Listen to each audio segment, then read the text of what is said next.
Before Prose is a comedy fiction podcast, and as such, nothing we say should be taken seriously. All prompts are audience generated, and as accordingly, all criticism for story quality lies solely with them. Wow, good thing our lawyers told us to do that.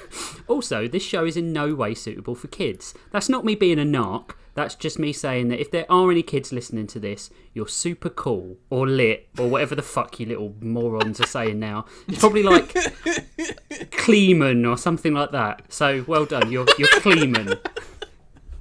Kleeman, the new word all the kids are using. Damn, I listened to Bros Before Pros to get all the hottest new fucking language. Dude, I was listening to Bros Before Pros before it was Kleeman. Kleeman.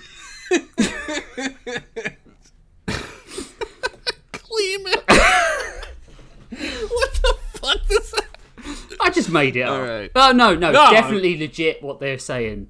Welcome to Bros Before that's... Pros Pod, the comedy fiction show with 2 prompts, 3 stories and infinite laughs. I'm one of your hosts, Rich Masters, and with me as always are Josh Henderson. Yo. And Jeff Pennington. Greetings. I imagined you doing a little bow. Of course. With a hand flourish. As Sweeping everyone a cloak. knows, I'm the British one on the podcast. Oh shit, it's spreading! I mean, I have a fucking cup of tea right next to me, so don't Alright, even... Of course you do. alright. I've got a cup of If tea you don't have a cup of tea, you get kicked out. and a glass of water, just in case. Oh my god. I know, just in Look. case I need to reheat it for my next tea. God damn it, Rich. How many countries have you colonized today, alright? Let's put it on the table. I couldn't possibly Kleeman. Guys, that's not Kleeman. Come on. We're being very, duxant. You know what this reminds me of? You ever take those tests? Maybe not in England, but Jeff, do you ever take those tests where like you have to memorize a bunch of nonsense words? Oh that yeah, are good is to synonyms? bad as Kleeman is to Yeah, duxant. yeah.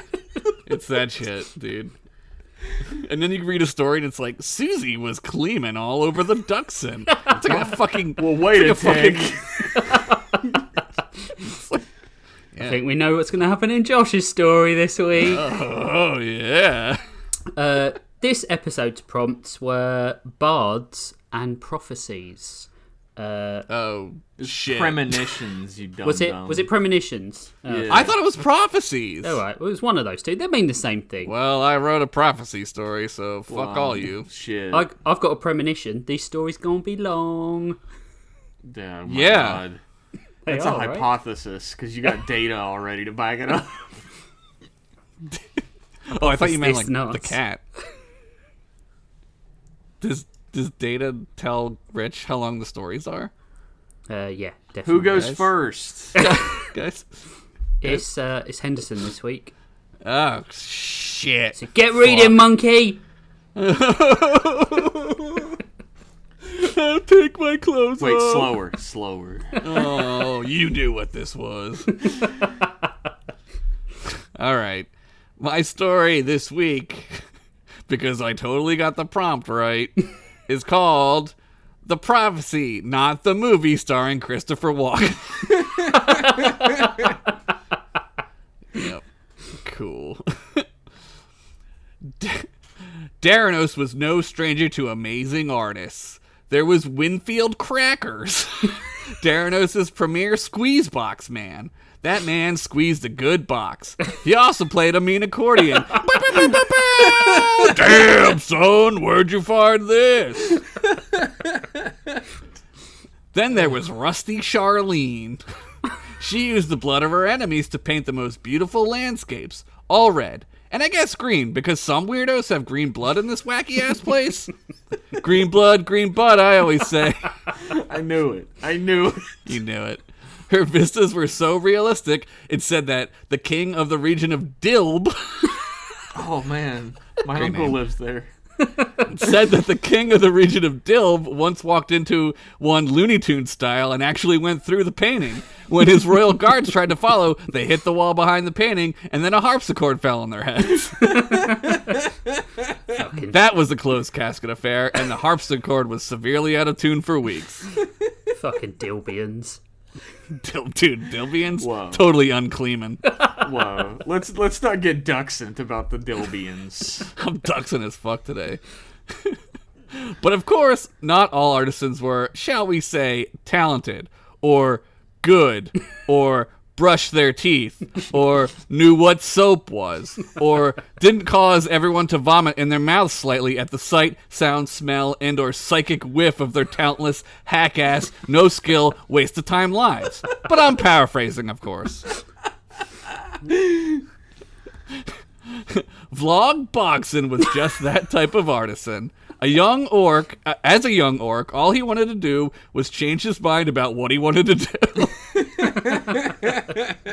Constantly, he would pick up a new trade or skill or have some whack-ass plan to make an anus ton of gold, only to have every single one of his ventures fail harder than that time you forgot to study for math and you just picked C for every question, except it was a math test, so it wasn't even multiple choice.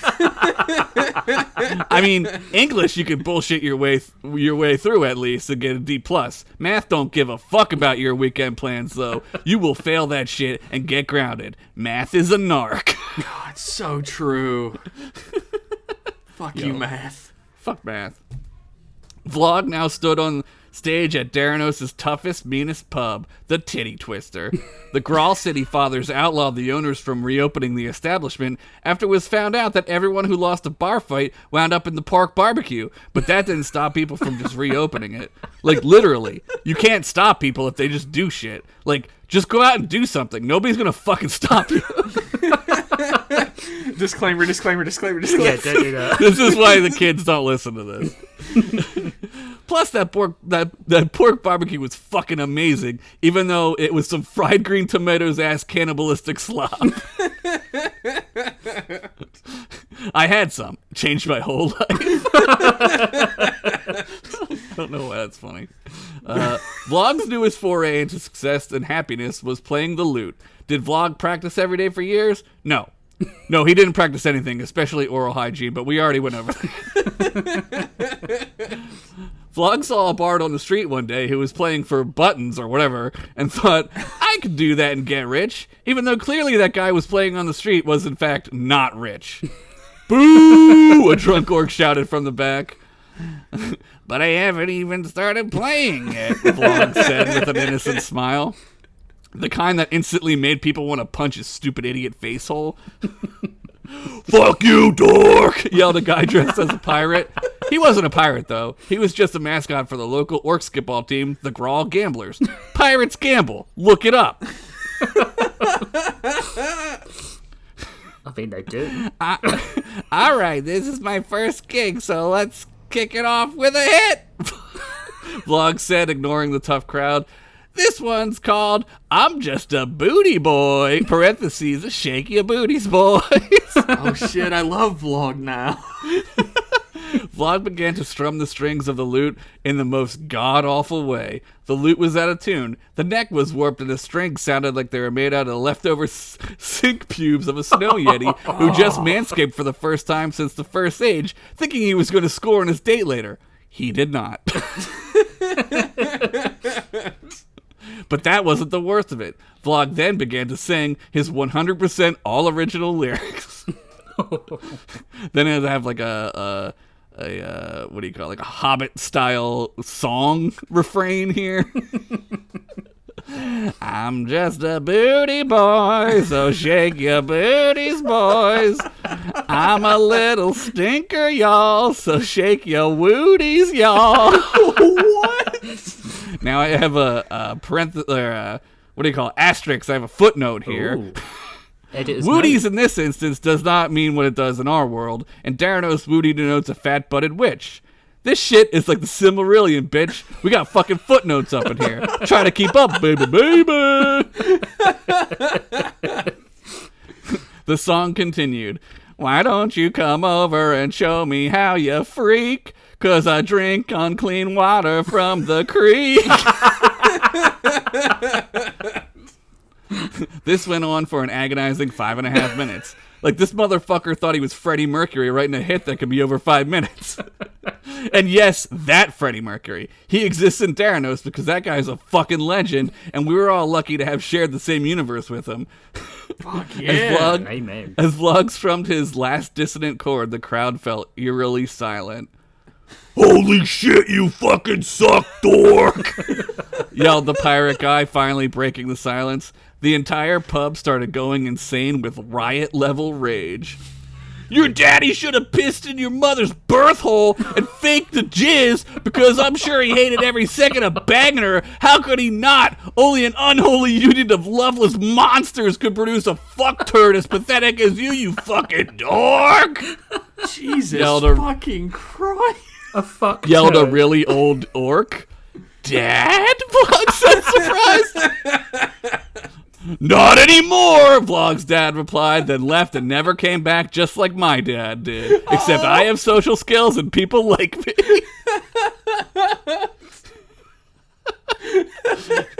Too dark. Well, I guess you guys aren't ready for that yet, Vlog said into the all-talk ball. But your kids are gonna love it. No, they won't, you piece of talentless shit!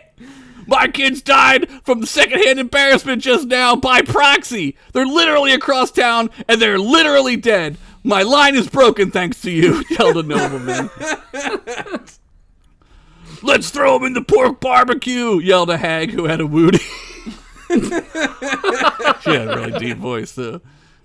Yeah, the horde yelled, practically salivating. Let's use his finger bones as toothpicks you used to pick up those little wiener dogs at Christmas time, yelled a druid. Yeah, the crowd said again, this time some of them not knowing what the hell he was talking about.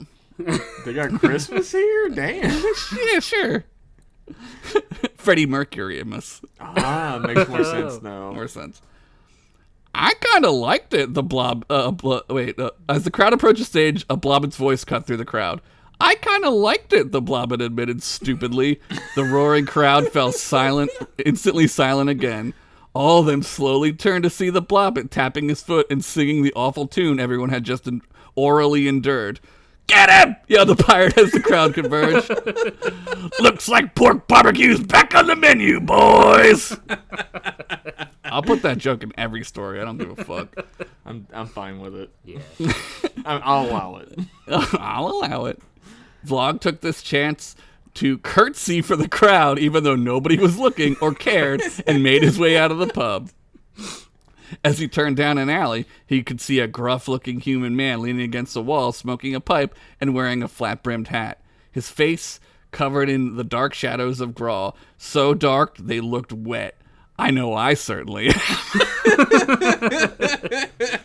forgot I wrote that.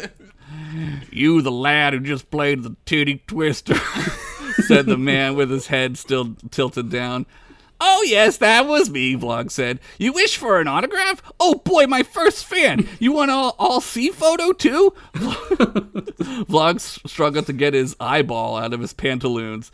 Shit, son, hell no, said the stranger. You were truly terrible in there tonight. Sounded like a dog in heat locked in a room with nothing but cats. Thanks, Vlog said stupidly. Oh, wait, that's bad, isn't it? Yes, son, it really is, the stranger said, taking a long puff from his pipe and blowing out a smoke puff of a dude wailing on an electric lute, and it even made the sound of a guitar solo too somehow. Whoa, Vlog said, amazed. The name's Capo Steel Plucker. What's your name, kid? Vlog Blogson. Well, Vlog, you are the worst lute player I have ever heard, and I've heard Boko Bono play Mastodon Square Garden. Not to mention your performance needs work, to say the very least. I should know. I was at Woodstock 99, so I've seen some awful, life-changing, tragic, and even criminal performances in my life. little taste of the real world there for you. Good thing the kids will get that one. That's a totally, what is the word? Kleeman? Kleeman. Sorry. I'm not Kleeman today. Totally Kleeman. Where are we at here? Can you help me? Vlog pleaded. Shit, no, son, you're a lost cause. I do believe your mother should have placed you up for adoption and begged the fates that DNA would never be rediscovered so that you could find her later in life so that she'd have to pretend like giving you up was the worst mistake of her life, even though her life was not only better without you, she actually had a pretty good life. I'm pretty sure in every instance in the multiverse she kept you, in every instance of the multiverse that she kept you, she wishes for the sweet release of death. Not for her, but for you. You suck, kid. Yo, I'd like to take a couple steps back to DNA being rediscovered.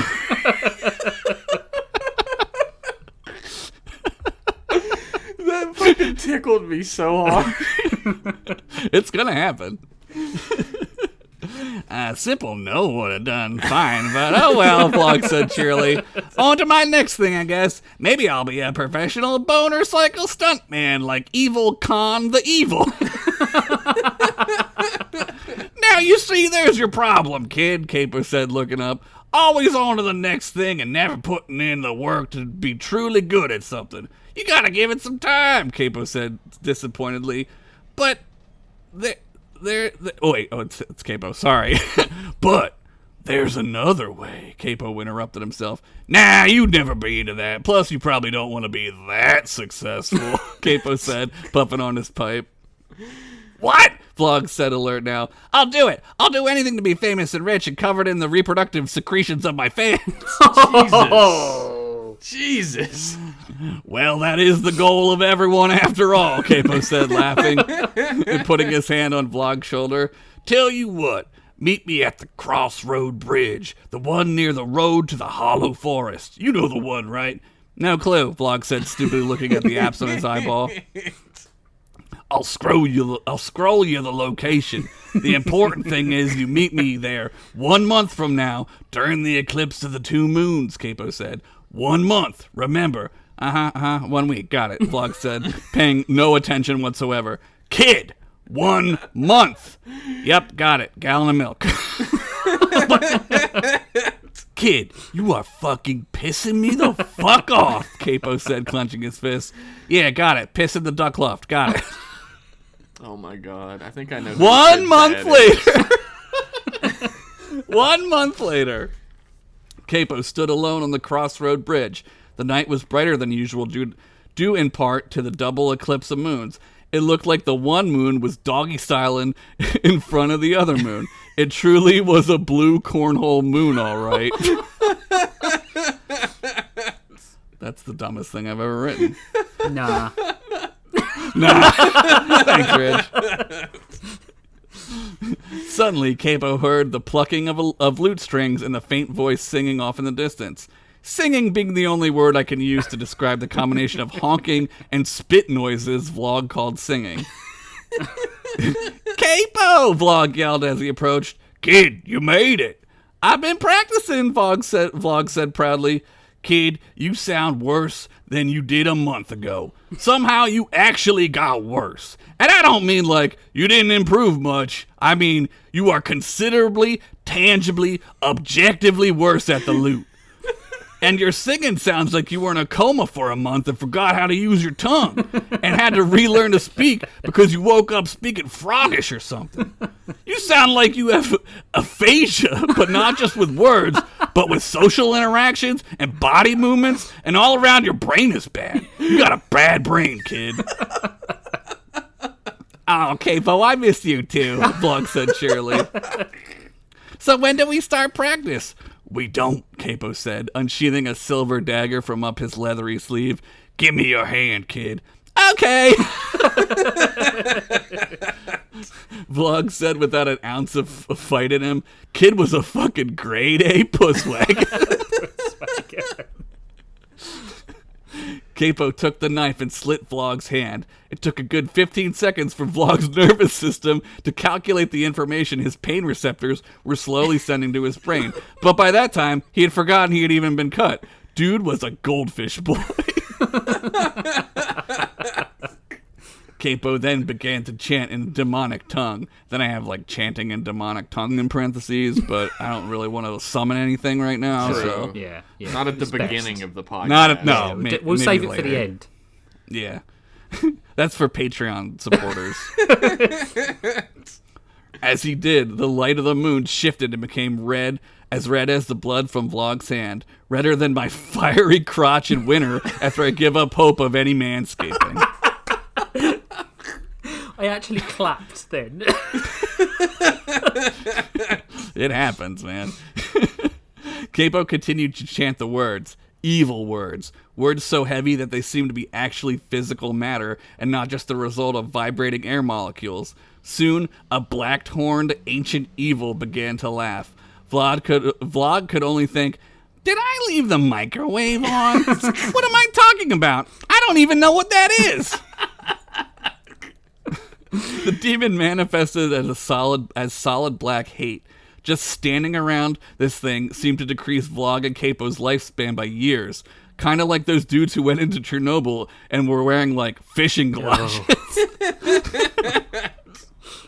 You have another for me, said the Dark Lord. Yes, master, I do. This one is, special. He's pretty dumb, and I actually hate him, so when you finally take his soul, he's gonna make hell a million times worse to be in, just because he's there. So, we got a good one. Excellent, the darkness said. What is your wish, boy? 100 Christmas weenies, please, Vlog shouted without a thought. Christmas weenies. No, sire. He wants to be a famous bard, Capo said, rubbing the bridge of his nose. Ah, a classic, the Dark Lord said, laughing. Then it shall be done. Suddenly, thunder and lightning and red streaks of magical power filled the air. Demons from the underworld sprouted up from the glade like zombified husks. Skeletons arose from the ground and did that dance from that old cartoon. Spooky, scary. The Lord of Darkness laughed and laughed. A silver lute appeared in Capo's hand, and he began to play Tush from ZZ Top. And, like, nobody ever listened to ZZ Top in Daranos. I mean, nobody. Play with your new master, the Dark Lord commanded to both Capo and Vlog. Vlog picked up his lute, and any imperfection in the lute's construction or design soon became a part of the lute's magical charm, a well-worn instrument that all great musicians play for a lifetime. The scuffs made the sound fuller. The strings were perfectly old enough, not too new and not too old and rusty. The machine heads were tight and were cast in gold. The three played all night. The skill all three had was said to be the 69th wonder of the world. Lost to time when the dawn struck. If you had been there to witness it, you would not have survived. It was said to have been like hearing your favorite song for the first time, combined with feeling a titty for the first time, combined with the first time I rated your sweet mama's crotch cake. Every note was like experiencing those highs for the first time, but magnified by 1,000. No, 1,000,000. Indescribable ecstasy. Like taking Molly on the best day of your life and then getting into a time machine and doing it again and again and again. Your peener would have exploded. Your vagina would have collapsed under the ever-present orgasmic elation of the music's penetrating bliss. Damn. You know what must be done, the Dark Lord said as he sank back into the ground. See you soon, he laughed and smiled darkly as he vanished. A few nights later, Vlog again stood in front of a packed house at the Titty Twister. It was pork barbecue night, and all in attendance were hungry. You still suck, dork, yelled the pirate guy. Eat my dirty ass balls and suck my third left nut, you fucking baby back bitch, yelled a new guy who was so mad he didn't get to Raz Vlog the first time, he spent an entire month writing down his jabs in his diary. Vlog stood tall, however. He picked up his lute and strummed a chord so clean and so crisp, it was like his fingers were in the exact right spot between the frets on a molecular level. His fingers were there, but they weren't. It was quantum as fuck. Oh, shit. The entire crowd grew silent. The razzing had stopped. Vlog began to play an epic he and Capo had written called The Prophecy. Vlog's lute some... Wait, what? Wait. Uh-oh. Past Josh has left the line. Vlog's lute somehow began to sound like two lutes, as if he had three hands. It also became electrified, as if some wizard had cast a spell on it to make it sound like the hardest fucking rock and roll distortion pedal ever made. The song was a 20-minute long In-A-Da-Gada-Da-Vida-esque torrent of brilliance. You could live 1,000 lifetimes and never hear anything as hard and yet as soft as this epic. The song was alive. It moved. It cried. It howled in pain and screamed in pleasure, all while taking everyone in that pub with it. It told of a coming war, a coming hero, and a coming change. A young one would emerge, love and hate and loss and new friends and fellowship. It told of corruption and danger and villainy that would try to cover the land. It told of a power too immense to control and fools and heroes who would try to stop it. It told of the experience of all living beings. The notes were as if you saw the love of your life for the first time across the room, and for the first time you knew you'd get to smash. That was so beautiful up until the last word. Yeah, I was fucking entranced, Josh. Jesus. Welcome to the show. It was like Galadriel at the start of Lord of the Rings, and then she just said balls at the end of it. I mean, Galadriel smashed. We're going to get to see it, I hope. Yeah, probably. Fingers crossed. It told of the fear in the darkest parts of our minds and the sounds that keep us up at night. The fear you feel when you know you're seeing something terrible, and the excitement you feel when you see something miraculous. Sometimes, without even saying a word, the music told all this clear as a bell, clear as a summer's day. It told all of this and more. I try to relay the words to you, but the beauty of it would only cause Jeff and Rich and all of you dear listeners to come pants so fast you'd think you were in prison for a decade. Then I'd probably be fired. Jesus. Well, too late for that one. After I've had the to song, change pants 4 times, Josh. you're quick as fuck, dude. Damn.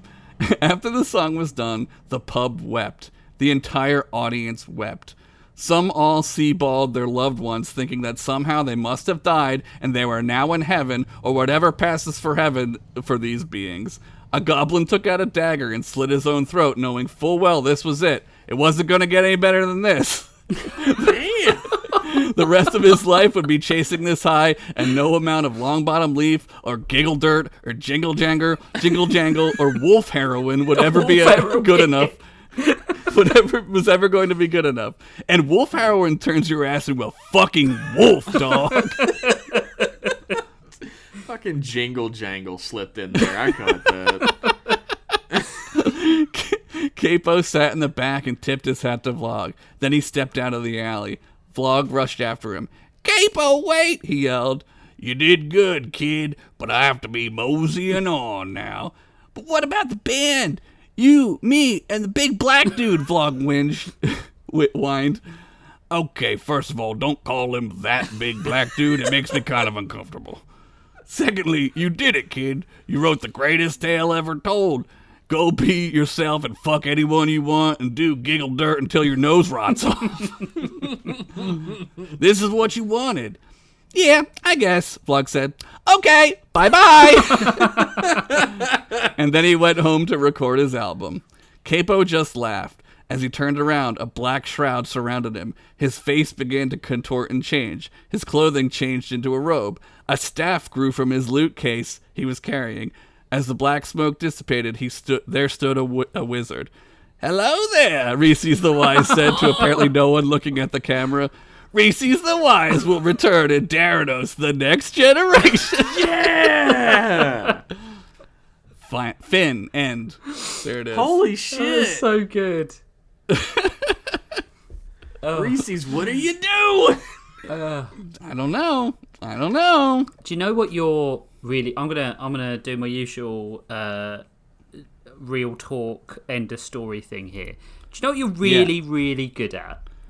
What's that? Dropping us straight in and making us completely entrenched in this world straight away. Like, you said 2 sentences, and I was like, I'm here. There's you're no really foreplay. great. You're really great at doing it. Oh, thank I you. agree with that, but like, I think Josh showcased a brand new ability in this episode, What's that? which was Taking my pants off? That's not new. True. You like created this like wondrous, genuinely like heartfelt, insane moment Yeah. through your words. And that was part 1 of the new skill that I don't know if we've seen from you before. This like genuine, incredible prose. Wow. That like brought thank us you. into that moment, and then you dropped the fucking H bomb on us by having she lets you smash. At the end. Yeah, I think we're going to get a silent bit on the Oh yeah, the audio file. It's like a for bit. reverse Richter scale. Yeah. Yeah. I was enthralled. You had me on the edge of my seat. Yeah, it was great. Well, I learned from the 2 of the best. You guys shucks. are You got 2 amazing mirrors in your at place. that. or- You know that I can't see myself in a mirror. True.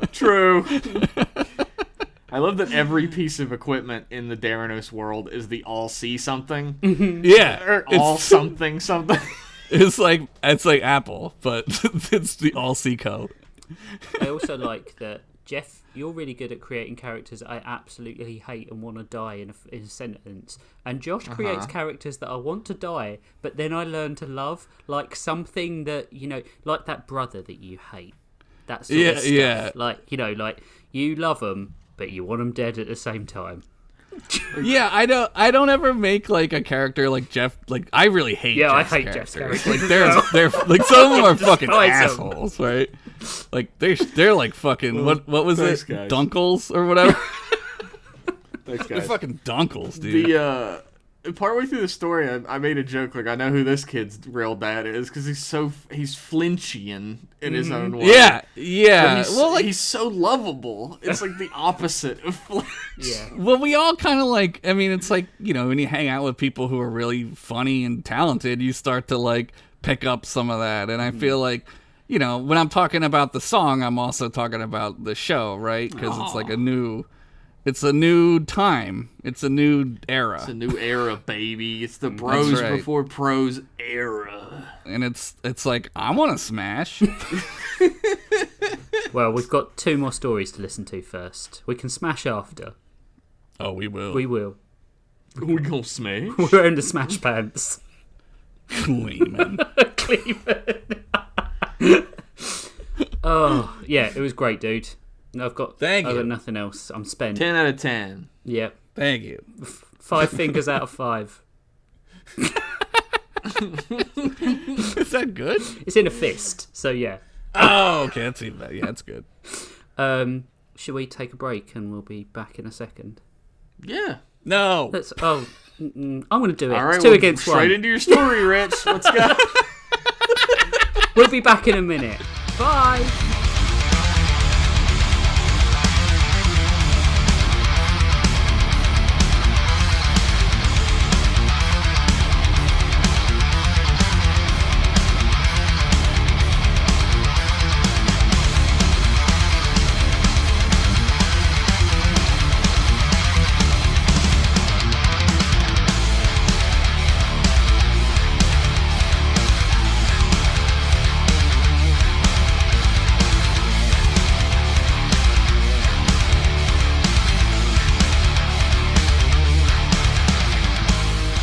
We're back. Yeah, I hope you enjoyed that break. That was probably like 5 seconds for you, but it was. I think we just talked for half an hour, didn't we? It's like 30 seconds usually, so Yeah. every second for them was a minute for us. Yeah, it's like Yeah, dog well- years. Welcome to recording with Jeff and Josh. Yeah. I guess we should do a show now. Yeah. I'm going next. Woohoo! My story is called this pretentious fucking arsehole.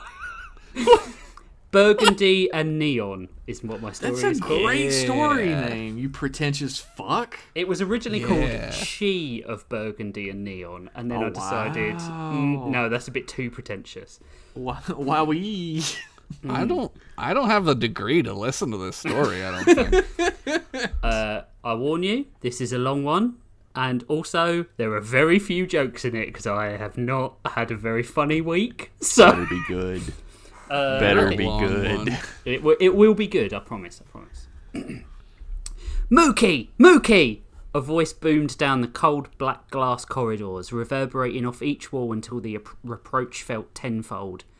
Hive help you if you are touching those braziers again. You can bandage your own damn burns this time. Mookie pulled their fingers from the flame and brushed them down their brown acolyte robes. Beautiful fire, Mookie thought. Why do they even have braziers in the enclave of the Mothman Prophecies? Especially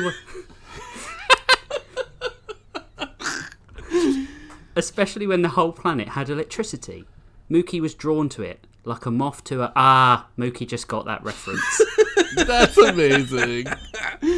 Fucking genius. Resisting the urge to smooch the fire tenderly, Mookie scuttered down the mirrored corridors of the central databanks in little hops, weak wings fluttering, knowing that there was no point in hiding from Death's Head. Like all senior seers of the clan, Death's Head could easily see Mookie's intentions if she wanted to. This big brother is shit. Mookie passed the electronic tablets embedded in the walls, each one of them a Prophecy's vision of the future, unlike the regular fortune reading work of the Enclave. Most prophecies were obvious, predicting things like the inevitable fall of capitalism, or the few thousand douchebag Rotten Tomatoes reviews for female-led television productions. But those in the central... Well, I mean, yeah. Have you seen the reviews for She-Hulk? Jesus I was Christ. going to say She-Hulk. That show is so good. What is wrong Yo, with they fucking own it, though. They like, basically, they're like, yeah, this is happening to the show right now. Yeah. Like, in the show.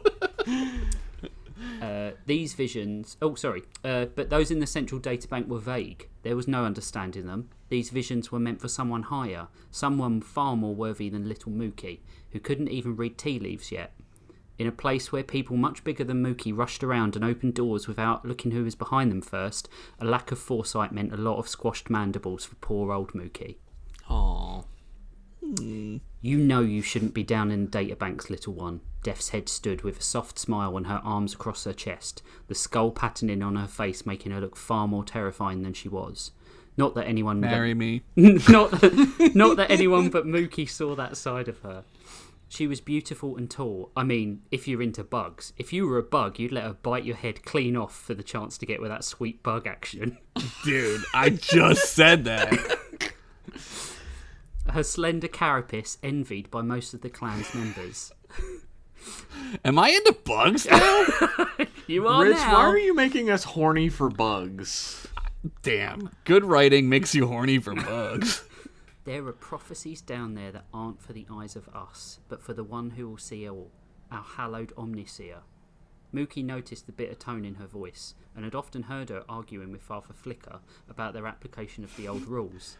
What a great name. She opposed keeping the electronic tablets hidden, waiting for a day that might never come. But Flicker was an old man and a fool, so out of touch with the present political state of the planet Ithia. He actually opposed newly appointed General Hallie Swiftfeather. Yep, Hallie Swiftfeather from episode 2. Ooh. His rebellion. Somebody make us a wiki so I can remember all my shit. Please. Hallie Swiftfeather's rebellion after she took down the dank pit dwarves with that giant stone golem. That was a good one. Swiftfeather had unified the righteous against those that had fought to strip Ithia of all hope, prosperity, and beautiful open flame. Oh, damn, not open flame. Freedom, that was it. Freedom.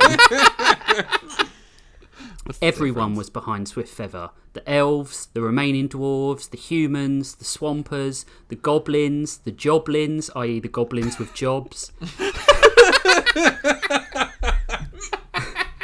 The bloods, the crips, the jellymen, the Skelly Men, the Jelly Skelly Men, Dave the Younger, the Gnomes, Dave the Youngest, everyone. But Flicker was one of those that couldn't understand why youngsters had it hard, because he had his own woodpile at the age of 18. Even though Ithian coin bought a lot more back then, there was no change in his mind. His own woodpile. I'm sorry, Death's Head, Mookie muttered, twitching their fluffy antenna. What did you want to see me about?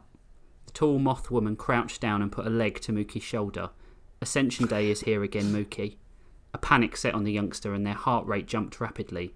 The Ascension Day involved moth acolytes cocooning and taking their final form.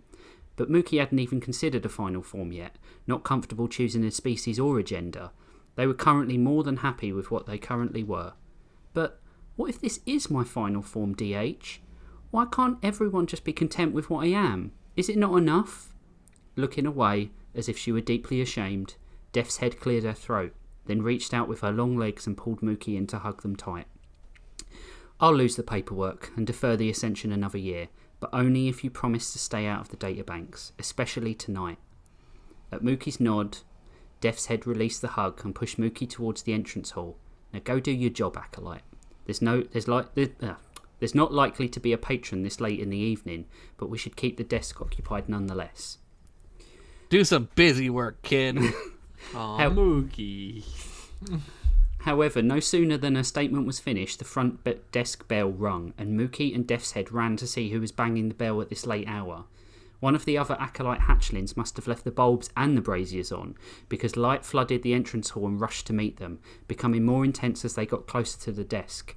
As they entered the large, black, polished room, neither of them were prepared for what they would find there. A being of pure neon energy stood at the front desk, so bright that their edges could barely be made out. Whatever it was held a keytar and was noodling away on it while they slammed the bell on the desk in a sort of rhythmic way, much like a Red Hot Chili Peppers song. Was it about California? It definitely had to was. The keytar was long and slender, brilliantly white with rainbow keys, one side of the instrument sharpened to an axe-like edge. Damn. As Mookie blinked, their eyes adjusted, and the burgundy velvet of a court bard's uniform could be made out beneath the light. Mookie, Death's Head whispered, squinting and shielding her eyes against the neon yellow glare. Can you deal with this, please? I've got work to do. Before Mookie could protest, the slender seer had flown away quickly, back from whence they had come. Mookie was alone with the bard, who had since become beatboxing, but in a key never before heard, like a theremin and an accordion had got really drunk and really freaky. Yeah! Oh, Do I want a fucking accordion? Squeeze box, baby! Stepping forward, Mookie was drawn to the being and reached out unknowingly to touch them, before the bard suddenly darkened and became a more manageable golden hue. Ah, that's better. We're alone now, she said, putting her hand out. Something felt off with the larger one. I had to get rid of her. That's very rude. Mookie looked the being up and down. Death's Head is a friend, and you shouldn't disrespect her. After the bard noticed that Mookie hadn't taken her hand, she grabbed Mookie's front leg and forced a hearty handshake. Her name is Death's Head, and you think she's good? Interesting. Finally. Interesting. I'm Doots Bardley. Doots. Doot. Battle Bard, Rhyme Crimer, Cunning Linguist, Doctor of Tune Nostromy, and General Tunesmith to General Swiftfeather's court. Cunning linguist, I got it. Fucking toots. Death's Head is a species not Mookie side. Irritated by this rude person, they drew their leg back and stared. Tune Nostromy isn't a valid field of study. And that name is awfully on the nose, isn't it? I'm a bit of a mystery, don't you know? Came down in the big meteor storm of 86 and was found by the river. Must have hit my head or something, because when I was taken in by the guild, I didn't remember anything about my past, you get me?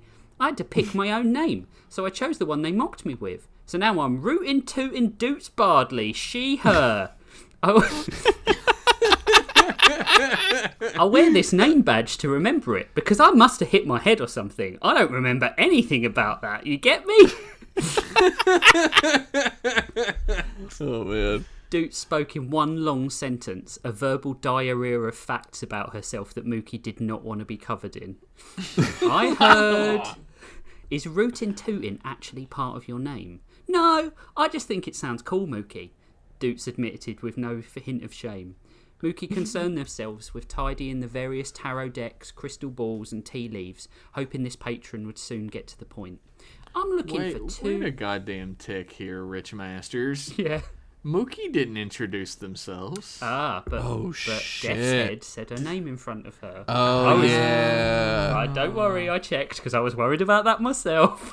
Damn, this guy writes. This guy knows how to write words. I'm looking for two specific prophecies. Wait, I wrote them down.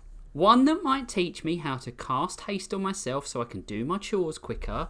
Nice. Mookie tiredly tried to explain that Doots' perception wouldn't be changed if she cast haste, so it'd take exactly the same amount of time to do the chores in her relative perspective.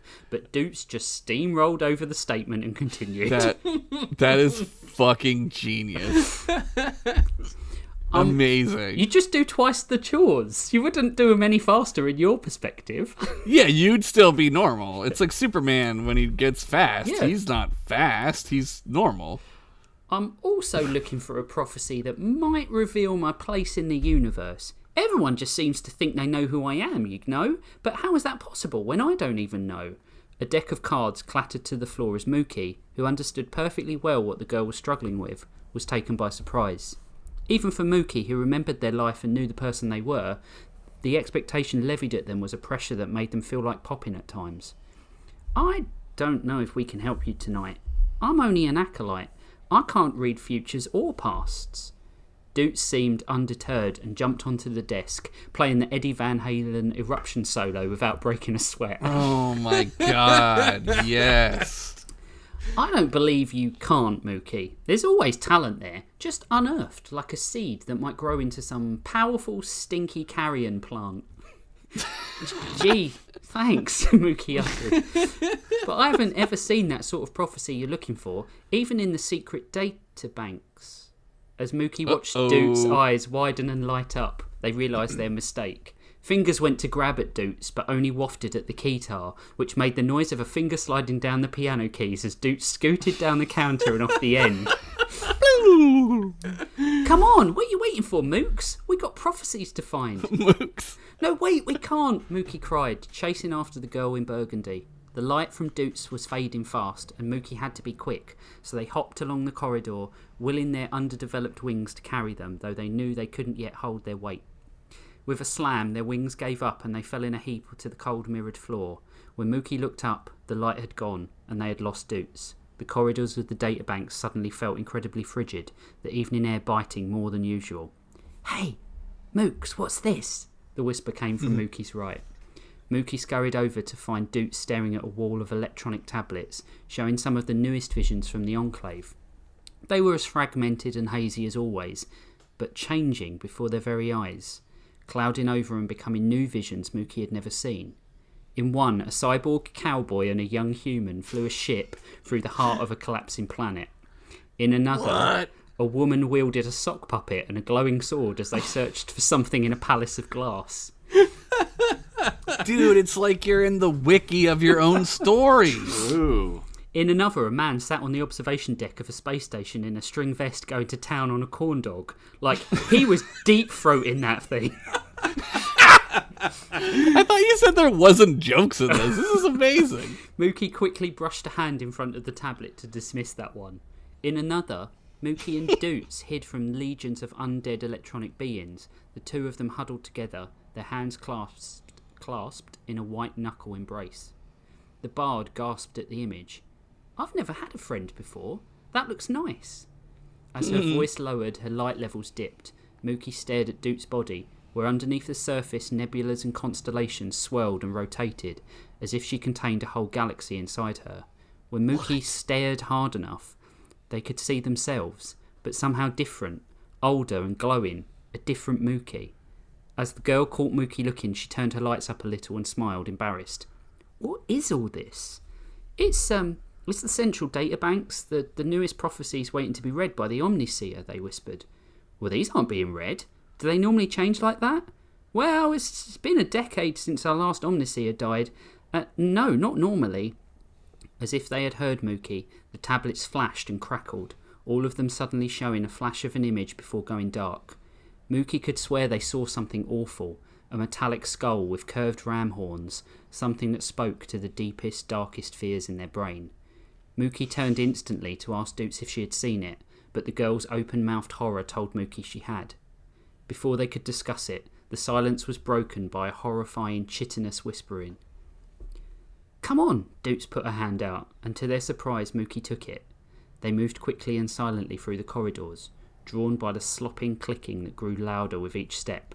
Cricket Man. He's on board. He's on board.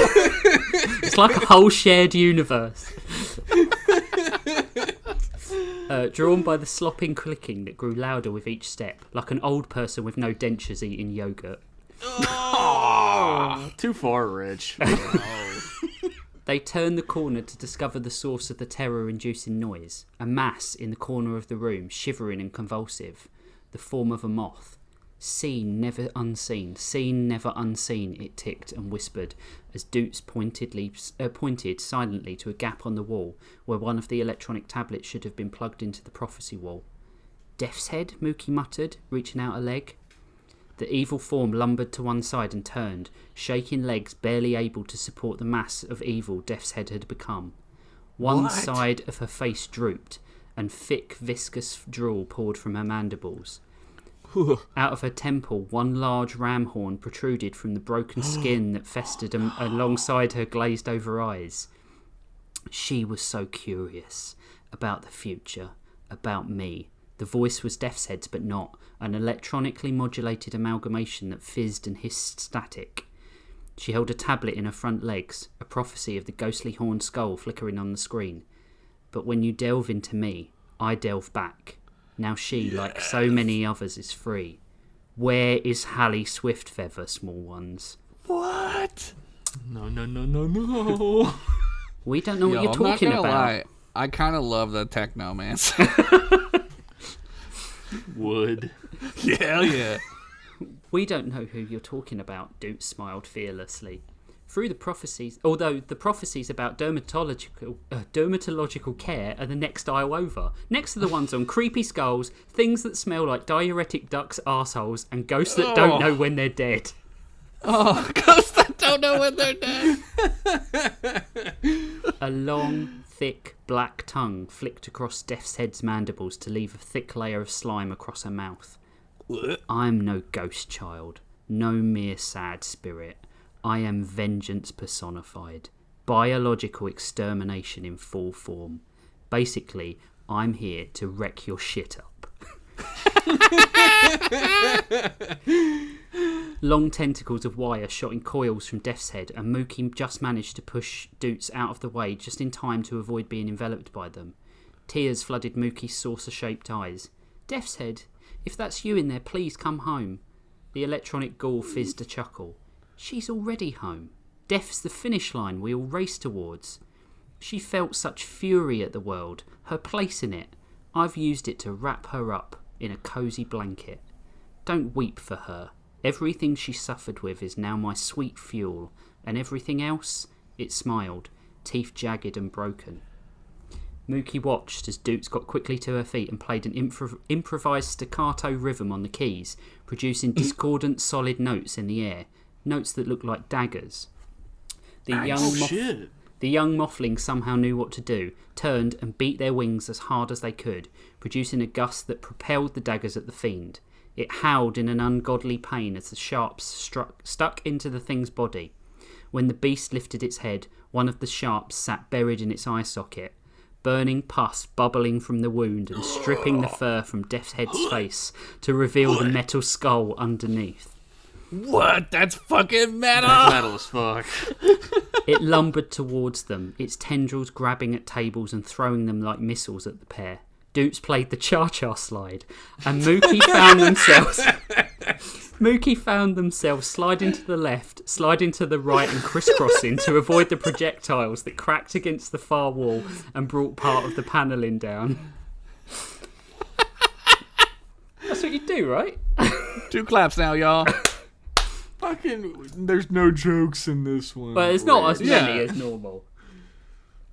Mookie picked up bits of the fractured panelling and skimmed them back at the beast, several of them hitting it square in the face. Once they'd run out, Mookie's hand touched one of the prophecy tablets, and they were just about to chuck it when a tendril of black punctured Doots in the shoulder, knocking her keytar to the floor.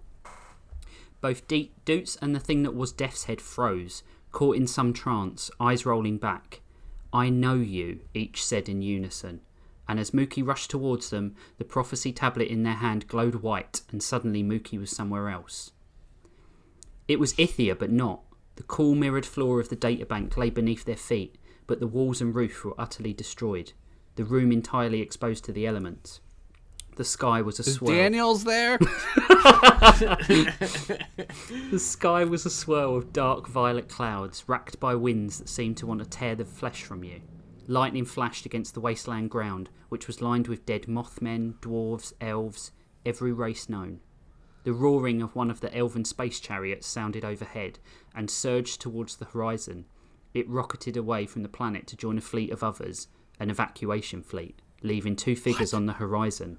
One, a tall cloaked figure with ram horns and metallic skull, and General Swiftfeather, on her knees in front, bleeding out from a gut wound. Mookie tried to call out to run to the general, but all they could do was watch as the fiend ripped their leader's head off as the world around them faded into nothing. Holy shit. What? With a blink, Mookie was back, and the world they had been a part of for a fraction of a second danced in front of them on the tablet in fragments. A prophecy. Not only one that Mookie themselves had conjured up, but one they could read and experience. Something only an omniseer could do. Finding their courage, Mookie picked up the keytar and held it above their head in one stride and brought the sharp axe edge down through the tendrils. The evil that inhabited Death's Head that Mookie had seen in the prophecy howled in pain, and Doots fell to the floor, regaining control of her body. A nexus and an omniseer together, the beast spoke in static. "I will have you both for my own." Doots stood as confident as Nexus as Mookie had ever seen. I mean, maybe, because they didn't really know what a Nexus was. "You can have this, Technomancer." With that, Doots played a chord and threw the keytar in front of the Technomancer. The note continued, growing in reverb and loudness until it invaded all thought and action. The moth Technomancer rearing in agony to reveal her middle leg still clutching the tablet close to her thorax. Doots pulled Mookie close to drown out the noise, as the sound became a high pitch that seemed to shake the very bones of them. The room went white hot, and then quickly returned to normal. Dizzy, Mookie stood, only to see the flesh almost completely stripped from Death's Head to reveal the being from the prophecy clearly, a terrifying visage of chrome and hate. The smell emanating from the husk was stomach-churning, like raw sewage and rot. They turned to Doots with a raised eyebrow. "I played brown noise," Doots smirked. "First note I ever learned to play. Always went down really well at Bard Camp." Bard Camp. A sick robotic chuckling came from the corner. "You children. You believe me a villain, like some pantomime black hat.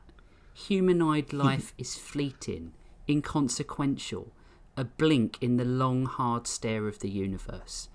As unimportant as a raindrop is to the ocean." "You'd rather we die?" Mookie demanded, trying not to think of the death of their beloved mentor and failing. They felt Doots' fingers link with theirs. It was nice to have a friend. Oh. "Die?" The Technomancer seemed taken aback. "I only want Hallie Swiftfeather dead for her crimes. The rest of you I mean to make immortal.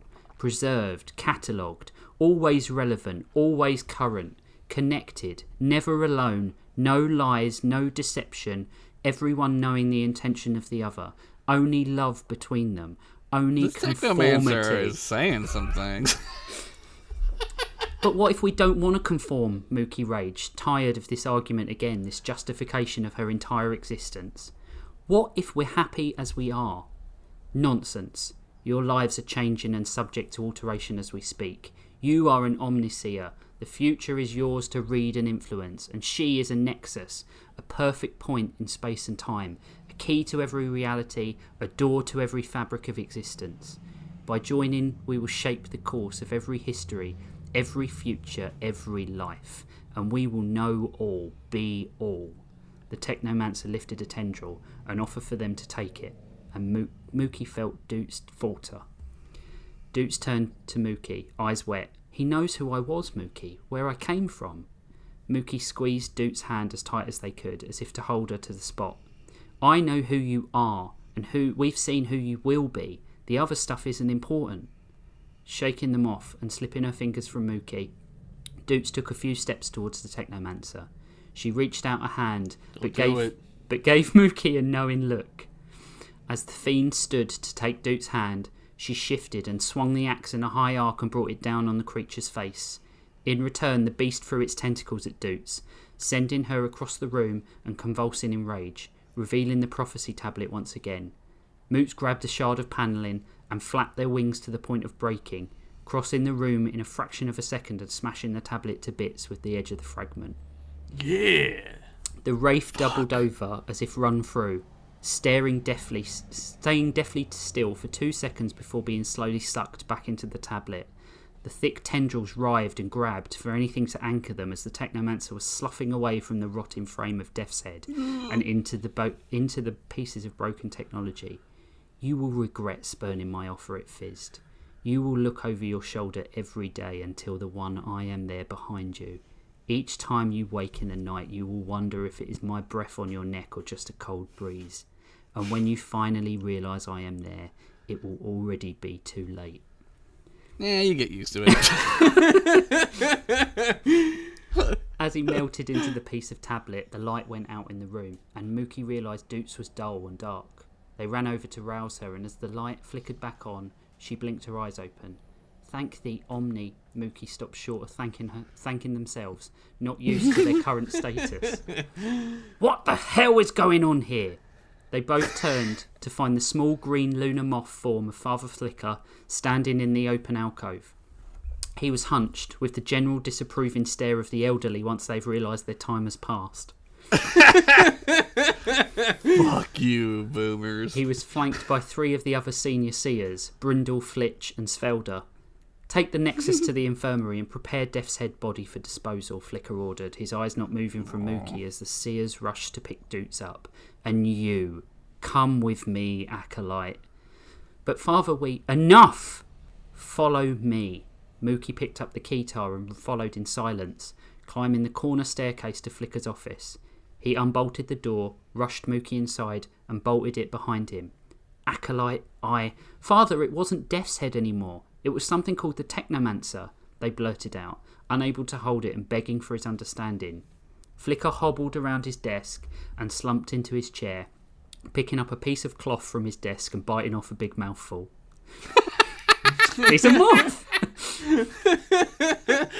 It's lunchtime. No, the last Omniseer told me this would happen. Mookie stood with their mouth gaping open, clasping their hands together. 10 years ago, Omniseer Losa was dying, and she told me the rise of this vengeance of this electronic beast and the fall of our planet. We have tried everything we could this last decade, anything to reset the road, even helping Swiftfeather take down the Dank Pit dwarves. But we seem to be hurtling down that tunnel towards the end at the light. Towards the light at the end. He went comatose for a second, thinking about the light before shaking his head and realising where he was. Stupid bug. Now you will be the new Omniseer, just as was predicted, and we'll develop a new strategy, whatever that may be. But your new friend is dangerous, and there's something we need to do first. She cannot be allowed to remember what happened here today. She will cause chaos. That's why she never remembers shit. Confusion, total bafflement took Mookie. Why? No, I won't let it. She has been here before, child. You are not an Omniseer yet, Flicker shouted before settling himself back into his chair. There is much left for you to learn, and one of those lessons is knowing when to act and when to take the time to interpret. You will be friends again, if it is meant to be, but not today. Mookie looked down at the keytar in their hand, a tear dropping to bounce off of it.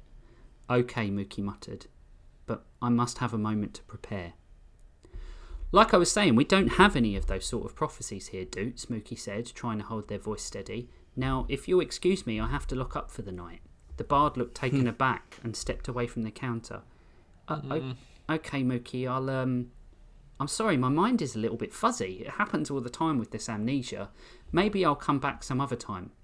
I'd like that, Mookie almost smiled, and rushed Doots out of the door before tears could give them away. Good night now. The breeze rushed against Doots' face, but she didn't feel it. She never felt the cold, nor the heat. There was something missing here. The hours had flown by in the enclave, night settling in before she had only seemed to be there 10 minutes. How had her memory become so fragmented? Shaking her head as if to free herself from the worries, Doots grabbed the keytar only to feel some scratching on the back. She turned it, praying to whatever gods would listen that her single use in the universe hadn't been extinguished. There, on the white surface, just under the Surfing USA sticker, was a message. The Technomancer comes. Tell General Swiftfeather to ready for war. Love, your friend. A small moth had been scratched under the message. Doots picked up the pace. She had a long walk ahead of her. The end. Damn, she scratched the keytar all up? Fuck that. I had to get the message. That was great. That was fucking awesome, man. I like how the prophecy was the first episode, right? Yep. Well, Yeah. that was the start of it. Well, that was the start of it, yeah. But we're gonna see Oh some my shit. god. Now I love bugs. Yeah. You've created so many lovable characters and then killed one immediately, but so many lovable characters. Yeah, dude, like you're like what's his name? Fucking the guy who always died. Michael Biehn. Not Michael Biehn. Other guy. Oh, What's his name? Boromir. Boromir. You're like the Sean Boromir. Sean Bean. Sean Bean. There you go. Just kill him. Just kill everybody. Yeah, sorry, I had to kill Death's Head, even though she was cool. She was super cool. She got cooler when she was dead. Yeah. You're like the rich masters of writing. You're so fucking Thanks. good at it. Thanks. Doots and Mookie weren't gonna be big characters, but as I started it, I was like, I can't not make them big characters. They're So I great. started to I love love them. Doots might be my favorite character you've ever made. Yeah. I have said this before though. The more people love a character, the more I am tempted to kill I them. hate Doots. Dudes can suck What my. a shitty character. What a I fucking. love the Technomancer though. I need to. What I need to do is start counting the amount of episodes we've got till the end of the year, because that's when this is all gonna finish. Oh shit. Oh, true. Reset. Reset. Oh no, I didn't even think about the timeline. Uh-oh. There's no timeline. You can have your own timeline. That's true. It's true. Be your own Doots, Jeff. Yeah. That's what I'm trying to do my whole life. I didn't realize. Yeah. No, nobody wants you to be your own Doots.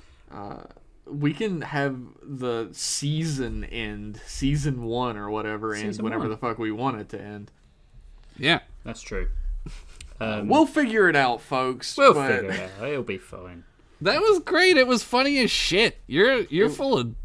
You're like J.J. Abrams. Oh, Khan's not going to be in this. Oh no. It's not. I don't have any. I don't think call, it was as. Don't call one of us J.J. Abrams on our own show. All right, but one of you are Roberto Orsi, is it? And one of you, that makes one of Robert you Orsi. Kurtzman, right? I'm doing the face. I'm doing the Alex Kurtzman face. I would rather. Can be you hear dead. it? Can you hear me doing it? This is the face. Well, now I can. Yeah, definitely. That's his face. Your ability to world build and like sort of suck me into the story, and I visualize what you're saying is so incredibly honed. Yeah, he's describing like what should be like really complicated things, because it's like this place is like a a nest, but it's also technology. Mm-hmm. But like, I'm instantly like, oh, I know what this looks like in my head, right? Yeah. Like, it's great. And all the like, when I started writing it, I was like, no, that's not really sci-fi-ish enough, is it? And then I made all the stone tablets, electronic tablets, and then it was just like, now it's sci-fi. You're like George Lucas.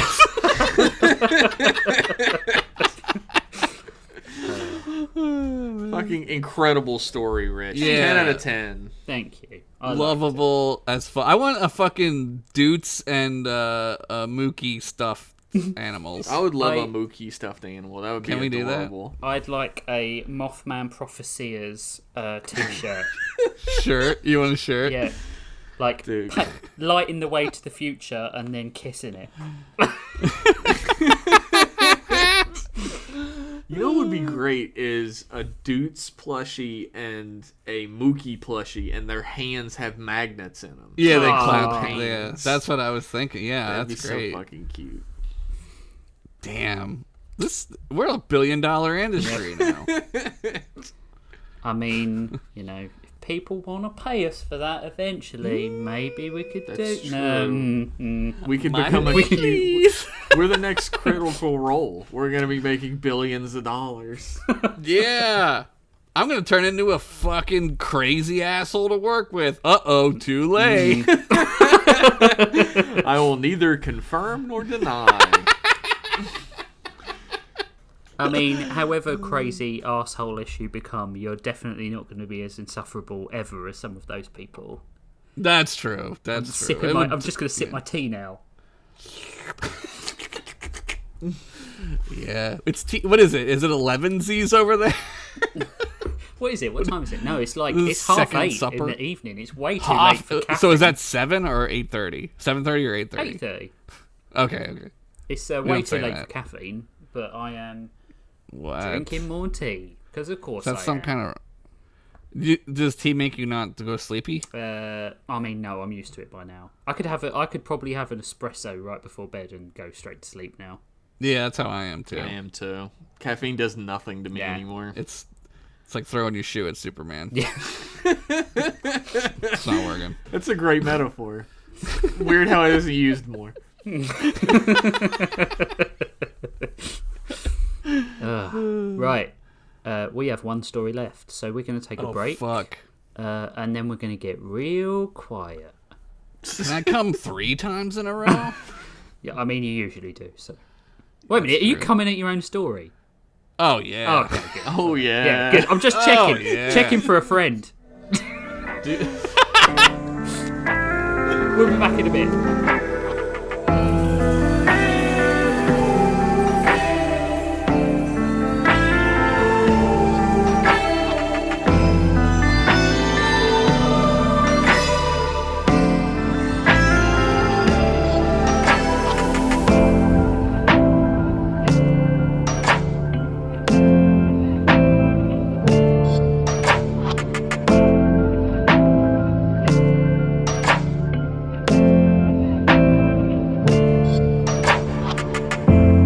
Are you feeling lonely yet?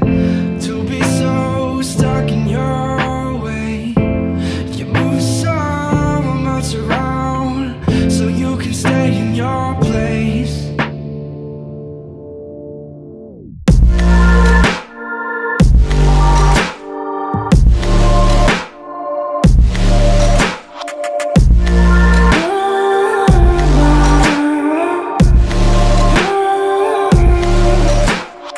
We're back. Totally not an hour later. We weren't always talking tell about... them. We weren't talking about the babysitter for 1 hour. Yeah. Technically, that's true. We were talking about Star Wars for 1 hour. And then the babysitter. Yeah. If you want to ever hear that, well, I'm afraid you can't, because we're not going to go back in time, so... We don't No. record that Missed out. shit. But, you know, never know. That might develop into a little sidecast that only patrons can listen to. Yeah. Jeff and Josh and Rich talk over movies. Asterisk, asterisk, asterisk next to that. We'll see. That's the footnote. We'll see. Yeah, we'll see. We'll see. That's always the footnote to growth before prose. We'll see. So, we've got Bards, and we've had 2 stories of Bards and Prophecies. Now we're going to get a story of Bards and Premonitions. Yeah. We can't tell what it was, what the prompt was. Maybe I'm gonna guess since you two said the same thing that I fucked it, but whatever. I kind of think Rich and I fucked it. Yeah, I think we did. But, you know. Never mind. We'll see. Prophecies, premonitions, they're sort of the same thing. Absolutely. Take Synonymous. it away, Jeff. I'm changing the title of my story right now. Fuck, dude. Prophecy boy. The title of my story is The Silencing Song. Ooh, that's better than the one you said before. Yeah, which no one would be able to figure out. Old Main is the nickname amongst co-eds and officials for Marshall University's main office building, where almost every resource... That's at Penn State, too. It's a small world, where almost every resource you could think of is housed on campus. A 100-plus-year-old building. It certainly showed its age with every step against the brownish-red carpet, the floorboards underneath screeching out and whining from pressure. The smell of 100 years lingered amongst the hallways, and every door led to a labyrinth within that only the faculty could ever hope to understand. Are you sure it's not 100 beers? We are Marshall! Fuck you if you need a transcript or something is my point, you idiot. Pavlov Flinch had been wandering here from office to office since around 6 a.m. Who the fuck let him in? He'd slept on a bench outside of the liberal arts building Smith Hall overnight since he'd ingeniously left the Cabell County Public Library at like 7:30 last night to come seek answers here. It wasn't the first bench he'd pissed on and wouldn't be the last. I mean slept. I'm sure there is some sort of restraining order or something that should be preventing him from being around an educational institution, but never mind. Let's not look into it. Every office he'd gone to had shipped him off to another office for this form or that signature, told him they couldn't help him and to start back at reception, or outright asked him to leave. He'd been stuck in the labyrinth of red tape on top of the maze of a building, ping-ponging from floor to floor, room to room, rude-ass hateful person to half-asleep hateful person. That's college. That is, until finally they figured out he wasn't actually a student at Marshall, so they just told him where to go. He was there in minutes. What? The records room and alumni directory were in the basement of the building, which had an oppressive atmosphere that most colleges would kill to hang over their students, but that would usually have to wait until the first loan repayment letters were sent out. Flinch had waited for anyone to even show up to the room for about 20 minutes, but thankfully he had brought the Game Boy Advance he'd stolen from some sleeping kid on the bus last year. Oh, What? His Pokemon save is gone. that's going to be worth hundreds of dollars. The little dipshit only had the Mario World remake, a pack of Mike and Ike's, and a school report card with it. That was Flinch's Be Honor Roll now, Billy, you fuck. Damn. What are you doing here? The old woman who slid behind the records desk said, with a massive cloud of cigarette smoke hissing out of her lungs. She couldn't be more than 5 feet tall hunched and wore those massive cat-eye frames with transitions lenses you never saw outside of industries that didn't deal with the dead. Her stare bore holes through him, but her lenses still hadn't transitioned back, and the pigpen-ass cloud around her obscured her a bit. Pigpen-ass cloud. Flinch glanced at the gigantic no smoking and burning hazard signs plastered all over the room, but didn't care, so fuck it. I'm here looking for someone, and I don't mean romantically, so put it back in your pants. Not in your wildest dreams, you little shit stain, she spat out, belching out the last 2 words like a 90s cool dude character in a sitcom. Nice. Or a drunk. Nice. What's the name? Current student or alumni? The name's Kayla Hunter. She would have been a student around 1999. She was a train maker or something. I wasn't really paying attention.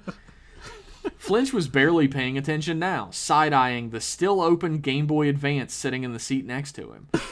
He was on that level with the Triceratopses that shot fireballs. He loved those little guys. Fuck those guys. You came into the records room to look up info on a current faculty member? Did your ma swing you like a mace to keep predators out of your fucking cave or what? The records lady stared from behind her still darkened lenses. How long do these things take to transition? Jesus, it's in the name. What? Professor Kayla Hunter is the head of the engineering department, you fucking thick-skulled subhuman. Her office is in the Weisberg Engineering Building across 3rd Avenue. Now get out of my office before I rip your clothes off right now. Damn, he was right! She went from raging to seductive, waggling her grayed eyebrows at him. Ugh. Flinch clicked his teeth cockily and shot her finger guns as he scooped up his Nintendo handheld and headed towards the door. That's not a no. He'd almost made it around the corner into the hallway before the records lady called out to him. Oh, I think she's probably in Morrow Library at this point. She spends all her free time in the stacks down there. As Flinch creaked his way back out towards the hall, towards the rickety-ass stairs he'd fallen down twice to get here, he mulled over those last words a few times in his head. Down there? Morrow Library was a gigantic, old and appointed building, just around some shrubbery and steps from Old Main, barely rising over the treetops that enshrouded it on either side. The rotunda outside was almost completely empty, save for a few stragglers here and there, sitting with books open, or standing and chatting amongst one another. You could mistake the 4 rows of blackened, tall windows over the double door openings for being completely placid and untouched for years, save for the doors swinging open and revealing a backpack-toting student exiting into the crisp fall air. Dork wearing a backpack. The only thing of note was a filthy hippie seated at the far edge of the rotunda on the ground. Legs crossed, a guitar on his lap, and an old-timey music box sitting next to him with its lid open, collecting change or small bills tossed inside. If he sings an Oasis song, Jeff, you are fired. Maybe. Mostly by those who were too guilty not to after making eye contact. Nice. This type of dude was literally always here, and you could bet your sweet tits he was playing Wonderwall or Save Tonight, and literally not a goddamn thing else. You're fired! Save Tonight. Holy shit. I knew what I was doing when I got into this. Oh my god. Thankfully, someone else walked out the glass doors past Flinch, so he didn't have to pay up after his eyes brushed past the busker's own for 0.7 seconds. Flinch lumbered up to the door and grabbed it before it swung closed. The campus had an extremely annoying habit of making you swipe a student ID at doors to get into certain places, and he didn't feel like dealing with it anymore. He wasn't going to do anything untoward in the dorm buildings. It was offensive, an affront to his honor, and a complete coincidence that it was the all-female one. Panty raids are a time-honored college tradition, damn it.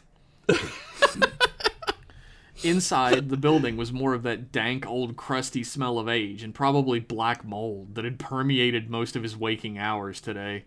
Nice. There was a small sign on the wall made of stone, pointing past the exhibit room in the back and the rows of shelves to the sides. Clear and clean as day. The Stacks. Good detective work so far, Flinch. Dude. Past the sign was a small desk behind a glass window. A young man seated with his feet propped up on it, tossing a wad of paper up and down like he was shooting a basketball. He blew half-full bubbles of Hubba Bubba, then clicked his teeth together to pop them as Flinch approached, not even looking up to greet him. No double bubble? There were a set of steps leading down past him into a large wooden door with a metal inset handle. I need to, books and shit to learn. Let me in. Flinch vamped on the spot successfully. Oh god, Flinch. The kid looked down and finally took Flinch in, nearly doing a double take at this middle-aged balding man in a trench coat and a keyboard tie. I forgot about that. No offense, but you're old as fuck, dude. You don't look like you'd ever try and better your life. You sure you're a student here? No, I'm a detective. I'm here to talk to Professor Kayla Hunter about a case. Flinch fumbled about in his pockets to find his fake police ID badge, but the kid didn't even pause for a second after giving him another look up and down. That's a felony. The Huntington Police Department spent all their money on nightsticks and Waffle House again this month, huh? Go on in, officer, but I'm not letting another one of you pigs in here without your bacon wrappings again. You tell Police Chief Mikey to find that claim ticket for the White Way Laundry and get your uniforms back, or this is the last time. You got it? White Way Laundromat. Flinch reeled for a moment at the implications of that completely non-essential info dump, and then just nodded in agreement. The police chief had lost the claim ticket to the entire department's uniform laundry? Were the cops even stupider than he was now? Did this happen? No. I totally would believe if it did. You could have said Anyway, yes. the kid pressed a buzzer on the wall behind the desk, and an extremely loud click echoed through the room, the heavy wooden door swinging open on command. Flinch nodded to the kid again, still a little stunned, and entered in. What greeted him at the bottom of the sloping stairs was a cold, damp air, and row after endless row of incredibly old metal shelving, stacked unceasingly and precariously with ancient books, records, and files. The walls were a stained white stucco that had never been finished over, and had tainted in the decades since its last application. But there was near no chance to ever get to those walls with all the shelves.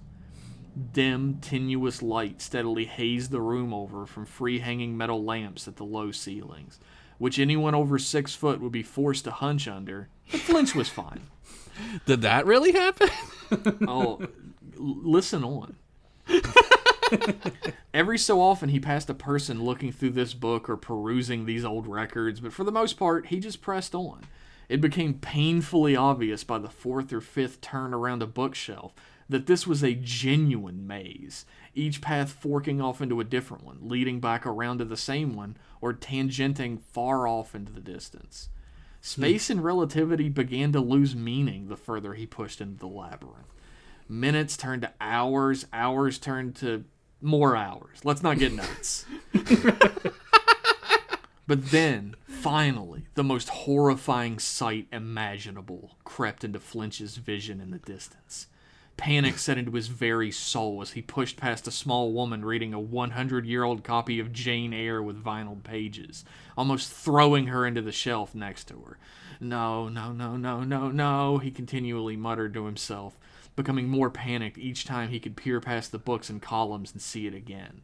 By the time he'd come upon it, he wanted to collapse to his knees and scream, but he knew it would do him no good.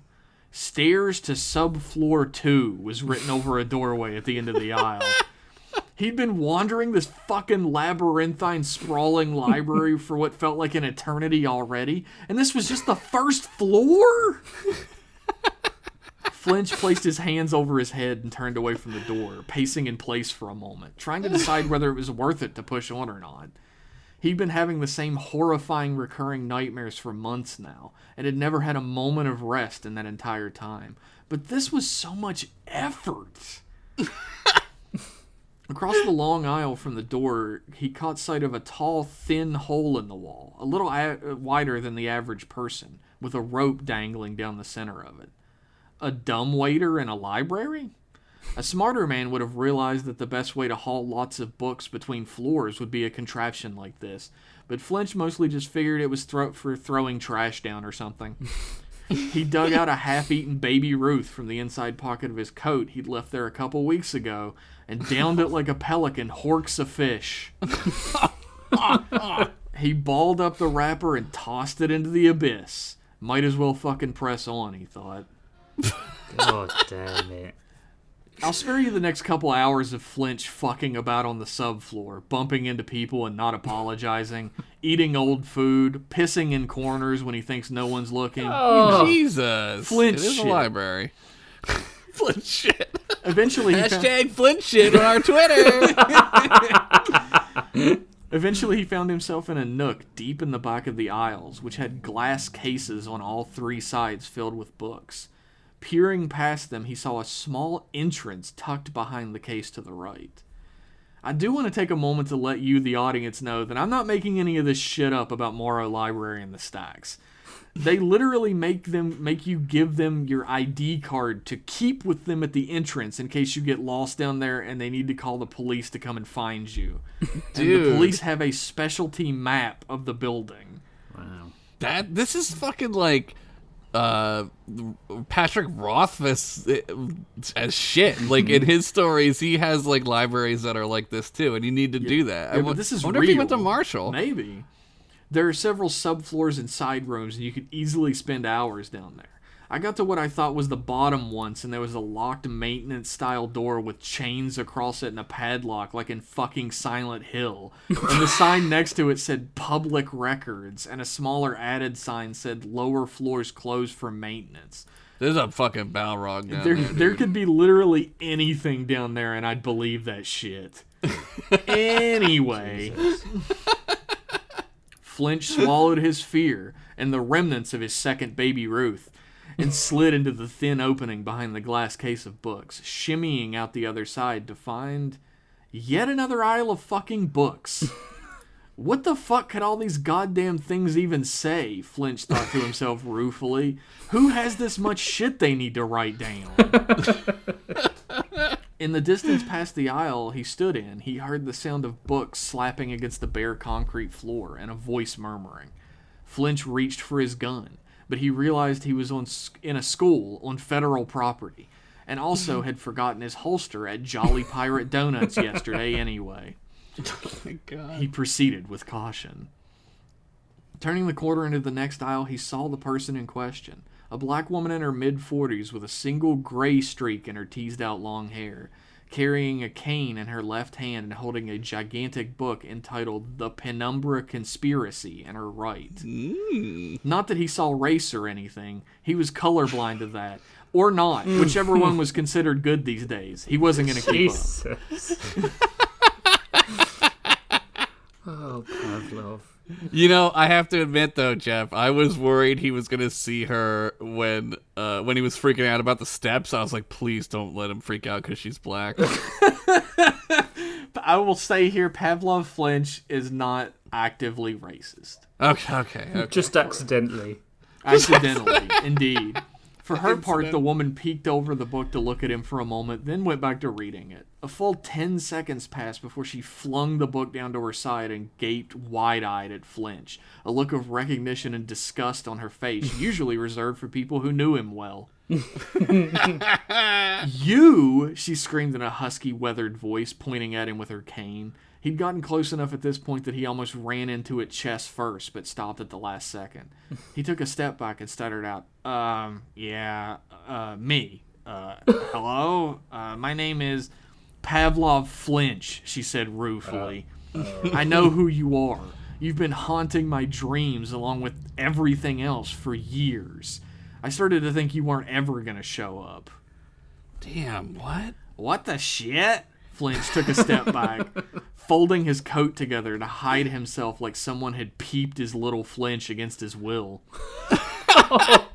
How in the fuck do you know who I am? My father doesn't even know who I am. He paused for a moment. Wait, dreams? Have you been having the red moon dreams too? She raised an eyebrow at this and set the large book she was holding down on the pile she'd made on the floor, a poof of dust raising into the air between them. Yeah, I've been having them since '99, when I last saw one in person.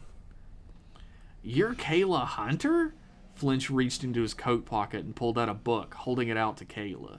She took the book and turned it over, crinkling her nose in disgust and looking back at him with wild disbelief.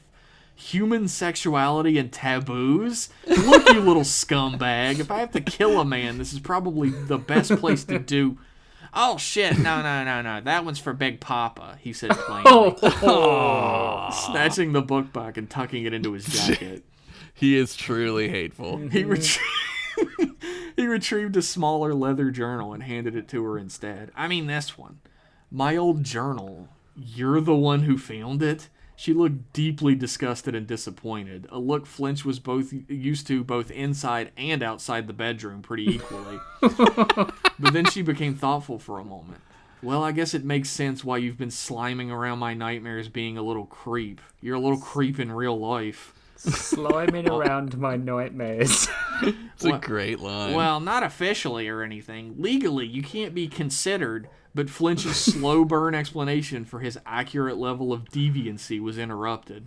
The lights began to flicker above them as footsteps echoed off the stucco walls and metallic shelves down a nearby aisle. Kayla Hunter leaned down to the floor and peered underneath the shelves, bottom level across the extensive floor.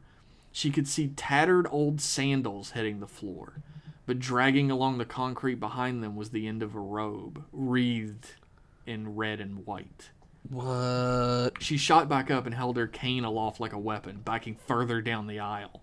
She held up a single finger to her lips to signal Flinch to shut up. Kayla grabbed him by the shoulder and led him around the next corner aisle, pressing his back against it and then hers. Both of them leaned around the books to peer from behind them into the aisle they'd left behind. Flinch instantly recognized the dirty hippie from outside, who walked around the end of the aisle and set his beat-up old guitar against the shelving unit closest. Tucked under his left arm was the old-timey music box he'd been seated to outside.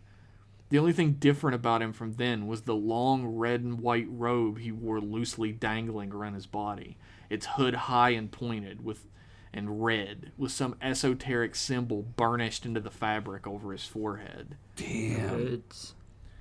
He placed the music box at his feet and opened it gingerly, pressing down on the mechanism that spun the small red record within it. That's creepy. He lowered the player head onto it, and after a few small scratching tones, the cacophony began. Wailing, high, screeching tones filled the subterranean halls, held aloft by droning, deep, guttural bass that shook the shelves, books falling into the floor and smashing into bits from their own age and the force exerted. Kayla and Flinch covered their ears and gritted their teeth, trying not to scream from the pain of it, but neither could draw their eyes from the hooded figure before them. The hippie threw his head back, and though it looked like he was screaming with everything in him, either no sound came out of him at all, or it wasn't loud enough to pierce through the sound of the music box. He shook violently, his entire body racked with an inhuman jerking and lunging that caused him to smash into the shelves next to him and cause even more damage. His fingers gripped so tightly into fists that his fingernails drew blood from his skin, and once enough had spilt, he threw the rivulets into the air and screamed silently once more, his jaw elongating grotesquely. From within his throat, deep down in his gullet, they came. Cricket Man! Twisting, encircling, spewing some unknown fluid and dripping it from every inch, writhing in on themselves and turning. Tentacles. His human face was ripped apart as they burst from his head, swirling and rippling in a way no flesh could ever dream. The droning of the music box continued as what was once a human being now stood still, tentacles hanging limply from the hole in its head, its shoulders slumped forward. It bellowed as it spewed forth a small form from within the center of its now again swirling tentacled mass. The thing hit the floor with a grotesque splat. It writhed and wriggled for a moment before long, thin, skeletal spider's legs erupted from its sides. This is like The Thing, and I hate this. And it righted itself onto them, skittering down the aisle toward where Flinch was hidden. He nearly squealed in fear, turning his eyes over to Kayla, who was gone. Like, out. She was nowhere in fucking sight anymore. He gritted his teeth in a mixture of frustration and terror and began running as fast as his shitty dollar store loafers could take him, down the aisle and away from the skittering thing. The room, even filled to the brim with the wall of nearly omnipresent sound from the music box, echoed with the sound of each new offspring the tentacle-faced thing spat onto the floor, no doubt sending it skittering after each and every time. Flinch turned a corner and caught the tail end of Kayla's leather coat fluttering behind her as she turned left around the end of this aisle. He at least knew where to follow now. He ran as fast as he could, which wasn't very, considering, but still made it to the end of the row before the nearly inaudible woman's scream reached his ears. He swung around the end of the aisle and saw where it originated. Kayla lay on the floor, her hands grasping at the dripping thin legs of one of the offspring as its elongated open maw opened wider and wider to try to reach her face. It had pinned her to the floor. She looked back at Flinch and mouthed the words, "Do something," but no sound escaped. Later, if they survived, this would be his out. Like, "I didn't understand. Sorry, I can't read lips." And he wouldn't get in trouble. Foolproof. What a good detective. Kayla pressed her knees against the thing's abdomen and pushed against it with all of her might. Flinch noticed finally that this thing was probably 4 or 5 times its original size at this point. About the size of a golden retriever. Which would have made him shit his pants even harder if he had any shit to give. Thank God he didn't. With an extreme amount of exertion, Kayla kicked her knees up and sent the thing flying back away from her. She fumbled momentarily to grab her walking cane, but swung it around just in time to smash the wooden head of it into the side of the thing and stop it from leaping back onto her. She grasped the bottom of the cane and yanked, sliding it down and away from the handle to reveal a pristine silver blade underneath it, Nice. the length of the cane almost to a point. Yes. She screamed silently amongst the cacophony once more, and plunged the sword deep into the thing's mouth and through the bottom of its body as it leapt at her again, causing it to squeal out loud enough to be heard, fling its legs around wildly, desperately, then fall still and silent. Ugh. Kayla withdrew her blade and slid it back into the sheath she was carrying, spilling a small amount of strange, translucent green liquid from within it onto the concrete floor as she did. She got back to her feet with no problem after, and motioned for Flinch to follow her. "What the fuck was all that shit?" Flinch screamed wordlessly. But Kayla had already began running down the aisle away from him, so he started to follow the best he could. Such a dick. The droning seemed to be getting louder. Flinch could feel a small trickle of blood running down his cheek underneath his ear, which didn't seem great, but all in all was probably not in his top 5 worries right now. That's a later problem. They kept turning aisle after aisle after aisle and kept finding nothing but more and more rows of books, and more books. The exit was most assuredly back in the other direction. They'd come in through it after all. This seemed almost like an entirely sealed off section of the library. So where were they even headed? Flinch really, really hoped that Kayla knew. The skittering became so loud, even louder than the music box, filling the entire expanse of cramped walkways and pathways of the underground. At this point, Flinch was hesitant to guess how many of those things were following them. Oh my god. Shelves were visibly being yanked down and falling over from the weight behind them to the point he stopped even looking back, running through the visceral pain in every muscle and joint of his body, running for his life in a way you just can't understand unless you've ever had to do it yourself. Then there it was. They turned a corner and they were standing in front of an enormous, deep, black hole in the stucco wall. What? A cavernous maw of black that reached from floor to ceiling and seemed to go up even further beyond where the ceiling would have met the wall. They both stopped there, dead in their tracks, staring, transfixed. The endless darkness within it was unknowable, but for some reason beckoned for them, and neither could pull away for a moment. For his part, Pavlov Flinch had spent the better part of his childhood hiding away from his parents, truancy officers, mall security guards, victims of theft, and other unruly authority figures inside small local caves. Victims of theft are unruly authority figures. So he knew exactly what the feeling of standing at the mouth of a cave was supposed to feel like. The cold, stagnant air from within the cave in front of you, heralding the darkness within, and the free-flowing wind of the outside world hitting your back, grasping at you to stay above. But this was the exact opposite somehow.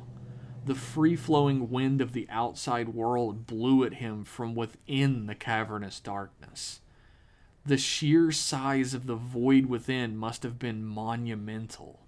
He couldn't even fathom it from the deep feeling within his gut.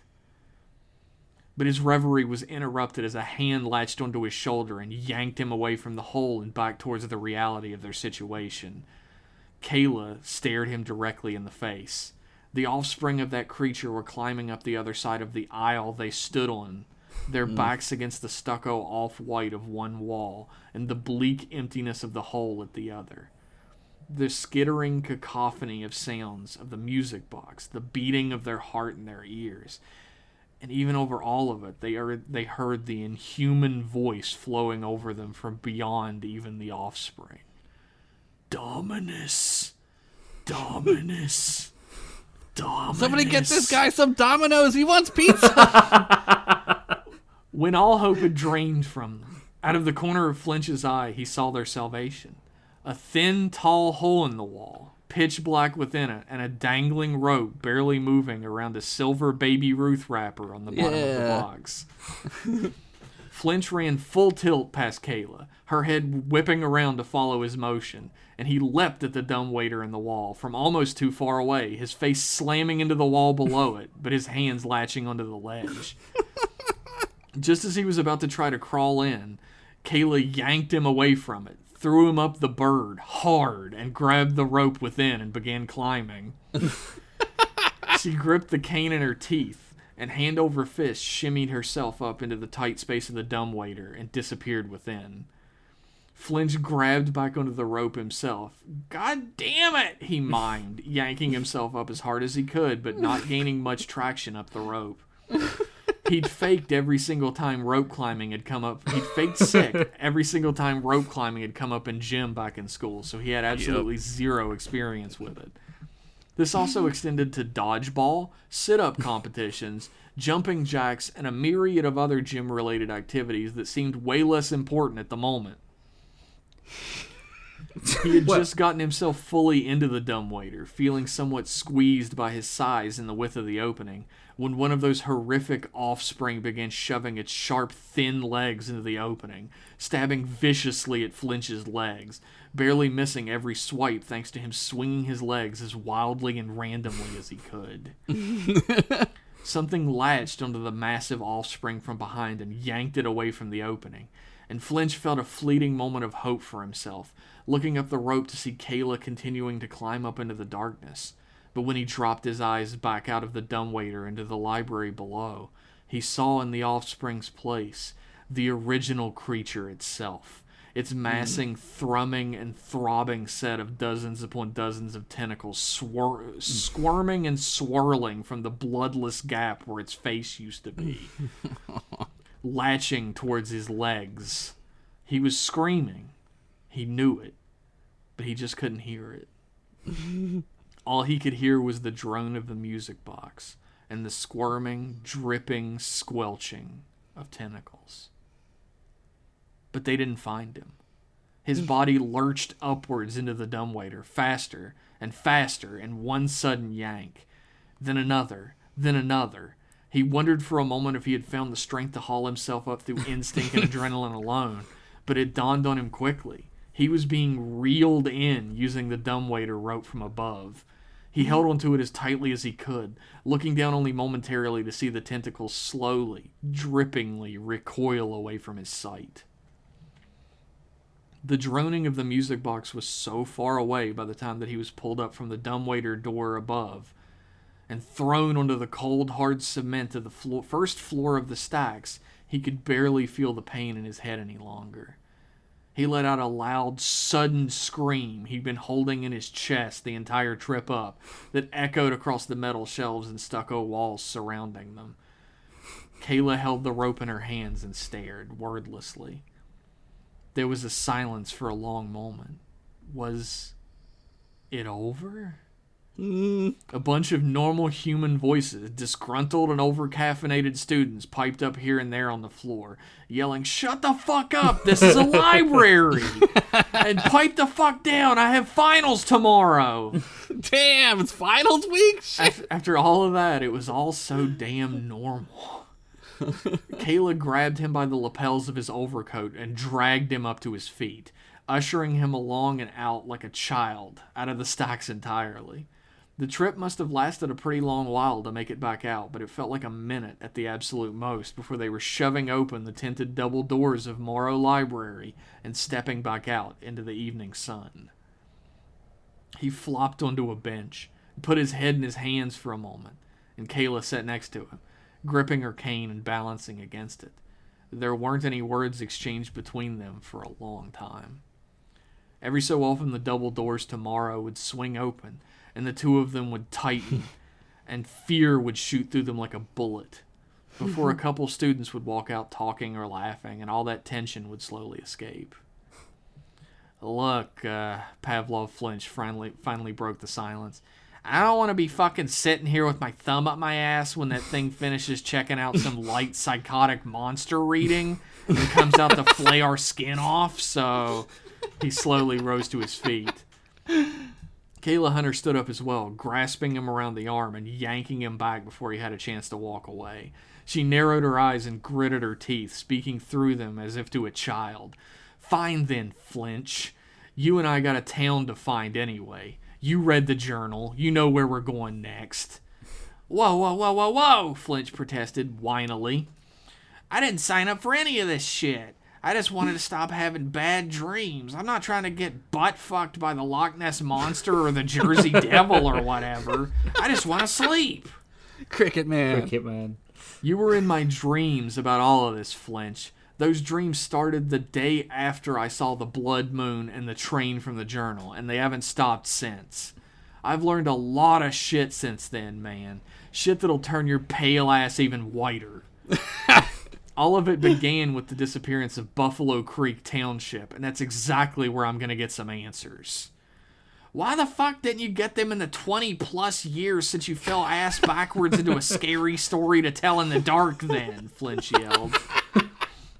"I have, dipshit. There's no town there anymore. There's just a fence, a bunch of open field, then a big fucking empty lot," Kayla screamed back. Passing students had stopped to listen to them fight at this point.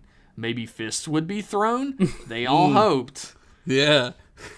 "Then why would today be any different?" Flinch screamed back, the adrenaline from earlier returning to his veins, or else the sight of a woman screaming at him would have scared him to death and or given him an unquenchable boner. Oh my god. Unquenchable boner. Oh my god. "Because, Flinch," Kayla had noticed the growing crowd and spoke in a hushed tone then, pushing him up towards the stairs that led back to Old Main. The two of them walked to the top silently, and standing side by side, Kayla pointed up at the sky above them. It was around 7:30 at this point, and the sun was fairly low in the sky, so it was already visible. Tonight's the blood moon. The end. Bum, bum, bum.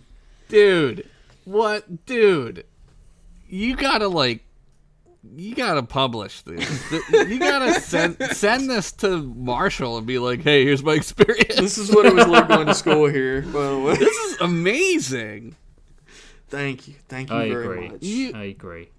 You are so good at taking a thing that you've lived, like a writer does, and putting a spin on it. This is so fucking scary, dude. Yeah, it's Well, the details. Rich lived in a hive. I did. I lived in a hive with a lot of moths. So that's where I got England. That's where I got my ideas from. I'm also a technomancer. Oh god. Fuck, I knew Oh it. no. Oh no, I'm coming. Dude. I actually kind of hate Pavlov Flinch less. He went through a traumatic ass experience just now. Yeah. He sucks, but I don't know, he's pretty funny at the end there. I I don't want to say what I think about Pavlov Flinch, just in case I ruin where you're going with him. Do you know who I think he would be played by in the film of this? Who? Richard Kind. Oh yeah, I always pictured Toby from The Office. Oh yeah, I can see that. But Yeah. Richard Kind has an annoying face and an annoying voice, and I kind That's of think true. like He plays annoying guys in everything too, yeah. so that'd be really good. That's really good. Oh man, and I don't like that spider shit. it was Yeah, good, that though. scared me when I wrote it. So It was good. You hate spiders. I do. Oh man. Yeah, I always feel bad because I always feel like I'm silent, but I'm just so engrossed in it. I don't say anything. I like it when you guys go silent because I'm that like means super- I'm getting to you. Like, I I'm in your forget. fucking head. I forget. I think I'm listening. Well, I'm not an idiot. I am listening to something, but like that I'm listening specifically to you rather than being a part of the experience, which is, I suppose that's quite a high compliment I can pay you. Yeah. No, it's true because like we're all making jokes and shit, and it's like why the show's really funny. But then Jeff shows up and he's like, "I'm actually gonna give you fucking nightmares Yeah, tonight." actually, so, you're gonna piss pants now, so Yeah. get ready. like, I'm listening to a story, like you said, Rich. Like I'm in the story. I'm not here. I'm not in my house. Yeah, Which is amazing. That's amazing. At some point, someone who went to Marshall is gonna listen to these because Crystal has not got to this point in the show yet. But like someone who actually went to Marshall or lived in Huntington is gonna listen to this and be like, he's fucking talking about Jolly Pirate Donuts. He mentioned the White Way laundromat. What the fuck? I love how this is all a thing. Like this is great. It's great that you did. I don't know. I think it's amazing. You're like you guys, the two of you guys. I don't know. I think it's the three of us guys. Yeah. Nah. Well, the thing that I like is that there's definitely growing universes in these three stories, and I really do like that. I like the lore of things. So I'm invested as a listener as well as a contributor. Down to clown. Yeah, exactly. Down the clown. What I I'm always find- invested as a listener too. For It's sure. weird, is it? Like, I know Yeah. it's, you are, but I thought it would be kind of. Didn't think. Oh, this is going to sound awful, and I don't mean it like this, but I didn't think I would be invested as much in all three of our stories. I thought it would be like. I didn't think it would naturally become like these three universes. We thought you were gonna suck too, Rich. No, I know it's like any like Netflix show that no one's hyping, right? Yeah. Like Yeah. we're like hyped on our own show because for us, and that's part of the point. For us, I'm listening to you guys like do a podcast when you guys are doing your stories, yeah, right? Yeah, Yeah, pretty exactly. much. We're the three biggest fans of our own Yeah. podcast. Yeah, and that's how it should be. If you're not enthusiastic Yeah. about the stuff that you do, then you shouldn't do it, right? That's true. Hell yeah. What? That's why I'm not gonna live anymore. No. What's What I gonna always- happen in Theranos? What I always Just find kidding. is weird as well is that I know we could easily attribute it to having the same prompt, but weird Yeah. stuff shows up across all three stories. Like there was Busker. a couple of stuff Yep. with tentacles and accordions both showed up in two stories. Yep. There's like Yep. mazes and like creepy possessions, like or like bargains. It's all sort of like, and we do this every week. I don't know. We're sharing a consciousness or a brain or something. It's really weird. Baby Ruth bars. What? And all three. When did are you getting paid for by Baby Ruth today? This episode brought to you by, at least for me, Baby Ruth. I've never had a The baby. worst candy out of the snack pack that you get for Halloween and trick-or-treaters. I would like everybody to know that every story I ever write is in the same continuity and world. So it'll seem even more outlandish when I start writing stories about the Frankenstein's monster in modern day being a detective. That's amazing. Why wouldn't he be? What other job you gonna get? Find Yeah. clue. Inspector Franken.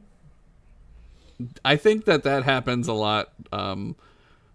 Rich, like you were saying with the coincidences, like I don't think they're coincidences. I think obviously we are friends, so that's part of it. But this happened a lot, like during that other podcast I did too. It just seems to be a thing. I don't know. You just tune in, don't you? Like, and we talk throughout the week, so we're probably influencing each other in the. Well, we're really good about not. I think once I said I wrote this and I like shared it to you and Jeff. Yeah, we don't share actual parts of the writing or like parts of the story or anything. We're mostly just like hyping each other up about it, being like, "Oh yeah, I love this part," or we're like shitting on it's Harry 2 a.m. Oh, we did a lot of that.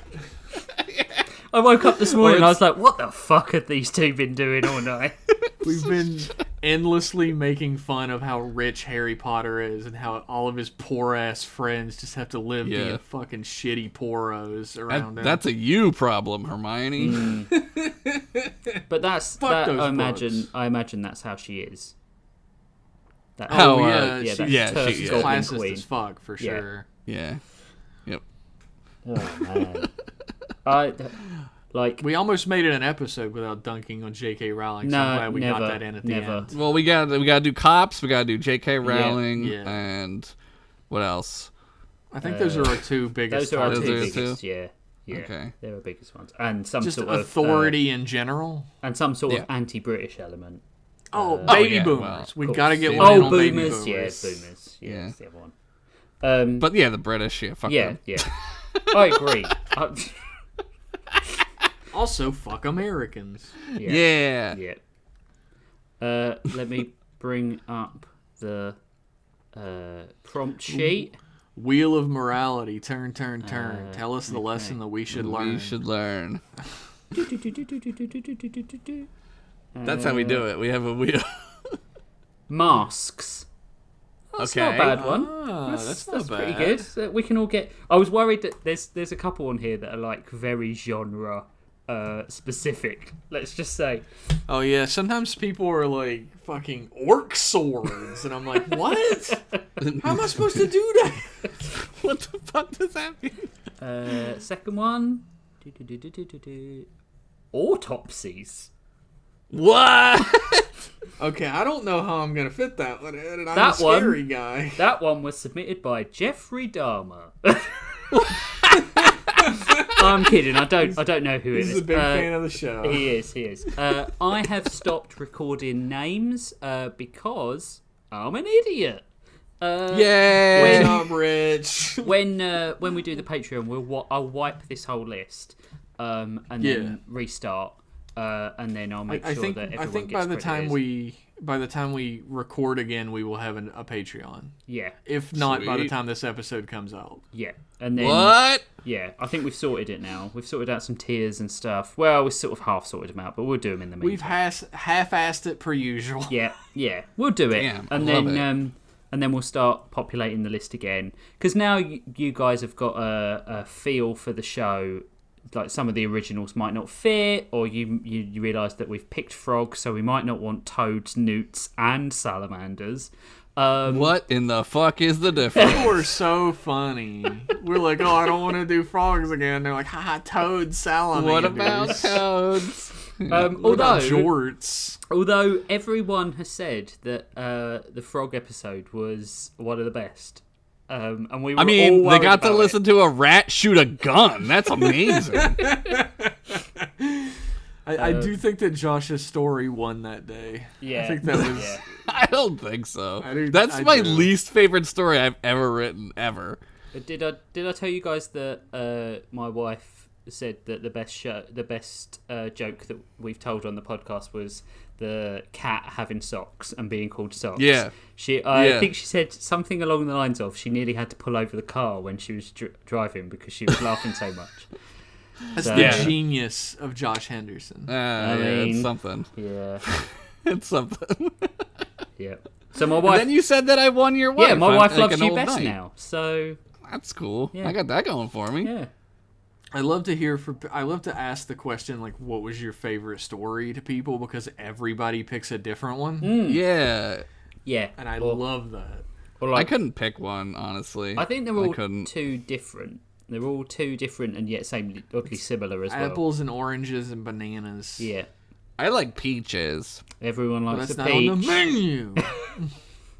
I could eat a peach for hours. We could eat a Eat a peach peach for for 2.5 hours.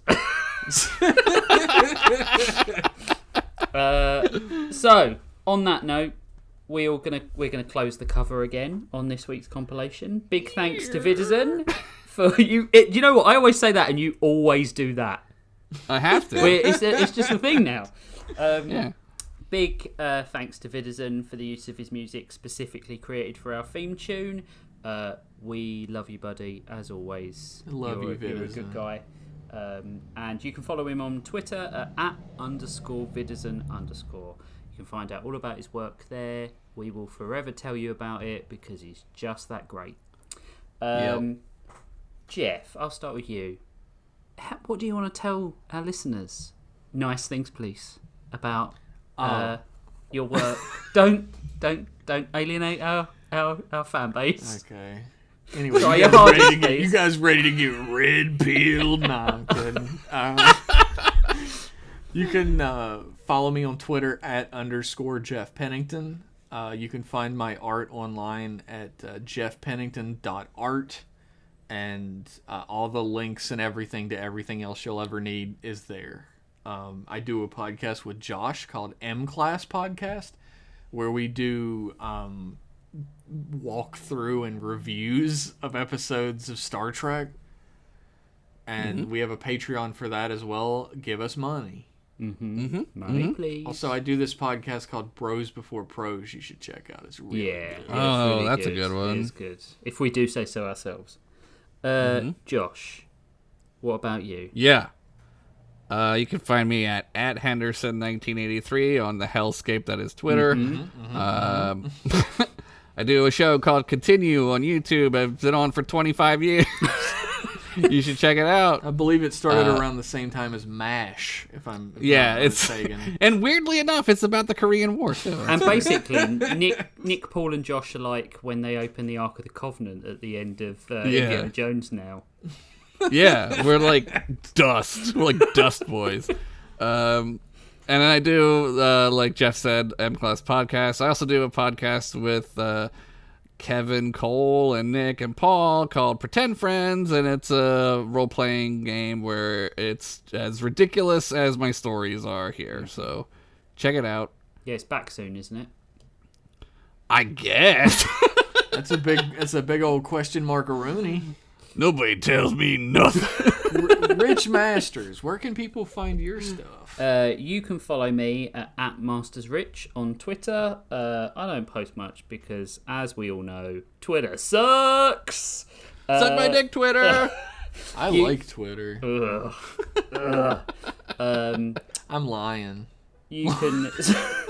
You can see some of my stories at boldlyprose.com. I write Star Trek fan fiction. I haven't uploaded for a little while because I'm lazy, but I will get some of the stories up soon. You have a full-time job and you're on you do 3 podcasts. I do, Yeah. and yeah. And you have a kid and I have a kid. wife and shit?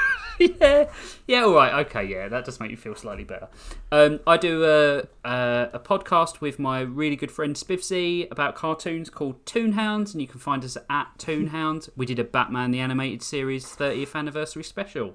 Oh, man. Which is great. We talked about Heart of Ice. Of course, we talked about Heart of Ice. Oh, Is that classic. Mr. Freeze? Yeah. And I also talked about the one where Clayface makes a little girl. That's the best Oh, one. it's so yeah. horrible. It's heartbreaking. That's the best one. And the best... I'm a Did big fan. Did Batman go down on Catwoman in the one you Not watched? illegal. No, he never does that apparently because he's a square. I'm a huge fan of the episode Robin's Reckoning. Oh, that's as so well. great. When We Robin's talked like, about that. I found out who killed my parents. Time to fucking kill them. Yeah. Yeah. Tony Zuko. Tony Zuko. And then I do a drama comedy that is fully scripted called Tapon on Subspace, and you can find that. It's not called that. That's where you'd find it on Twitter. It's called Tapon's Theatre on Subspace. If you like the stories I do here, you're gonna like those as well. So you can head on over to ttos.cool and find out more about it there. If you're a listener and you want to suggest prompts, you've not got much time to do it. And in fact, no, don't bother. Wait for the Patreon. Because by the time this one comes out or the next one, we're not going to listen to that. So We're not going to listen to I'm not you. gonna listen to you fucking Ron Weasley ass poros. We got Goblin Gold yeah. now. Yeah. Fucking. There he Yeah. goes. Yeah. Don't look into how Green racist that is or anything. we're Yeah, right. dragons hoarding gold. So only the rich get in, like in real life. Yep, that's right. Yeah, if you are enjoying the show, let us know. Rate the show on whatever podcast platform you listen to. Give us a review. Tell us you like it on Twitter. Don't be one of these people who likes things but doesn't comment, or comments but doesn't like. I don't understand that. I don't like it. You're pissing my boy off, and I don't like hearing That's it. as mad as a British person will get. If you're going to comment, like the post. Share it around. Just the retweet button's right next to it. It's right there. It helps. It does. It just helps. Tell someone. If you're like literally, if you pass someone on a bench and you're listening to Bros Before Pros, you should say to them, "Listen, person who's maybe homeless, listen to Bros Before Pros." They won't. But This at least is a you'll get the bad word out pitch. there. You're doing a bad job, Rich. We do have a new review that I would like to highlight. Hey. Oh, fuck yeah. It's from Average Fantasy Enjoyer, and it's entitled "Highly Enjoyable." And the review states, amazing. "Refer to title." 5 stars. Oh, How wow. official. That is really We good. literally have 28 ratings. All of them are 5 stars. That's amazing. That is great. Thank Just keep you. rating and review us. It helps, man. Yeah. We got a brand new visual style and everything as well. So Oh, yeah. we're presentable as a podcast now. I'm not ashamed. So please send the podcast to your friends, neighbors, enemies. Yeah. Yeah, before we were a podcast that was standing at a urinal with its pants around its ankles, but now We've Nobody knows learned what I'm to talking pull them up, tuck Yeah, the ass. nobody in. knows. We've learned what a zipper is for. Yeah, but we like to joke around with the listeners and be dicks to them. But genuinely, we are really grateful for thank everything you. that you do in Yeah, terms we of love reviews. you guys. Like getting 1,000 listens on the first episode was a really big deal, and it's stuff like that keeps us going, and the Patreon will Hell keep us yeah. going even more. Yeah. keep us going to the strip club. I'm gonna guess, and this is a hypothesis, that it's going to be patreon.com/bros before pros. I mean, that is a pretty good guess. I'm gonna guess. If- And if it's I'm not going to that, spend put- all my cut on giggle dirt. Oh yeah. This I'm dude gonna get- loves giggle dirt. What was the other one? I'm gonna get the werewolf heroin. Wolf heroin. Wolf heroin. Giggle Thank- dirt. Giggle too. Thank you, everyone. We'll be back in 2 weeks. We love you all. Bye. Bye bye. Bye.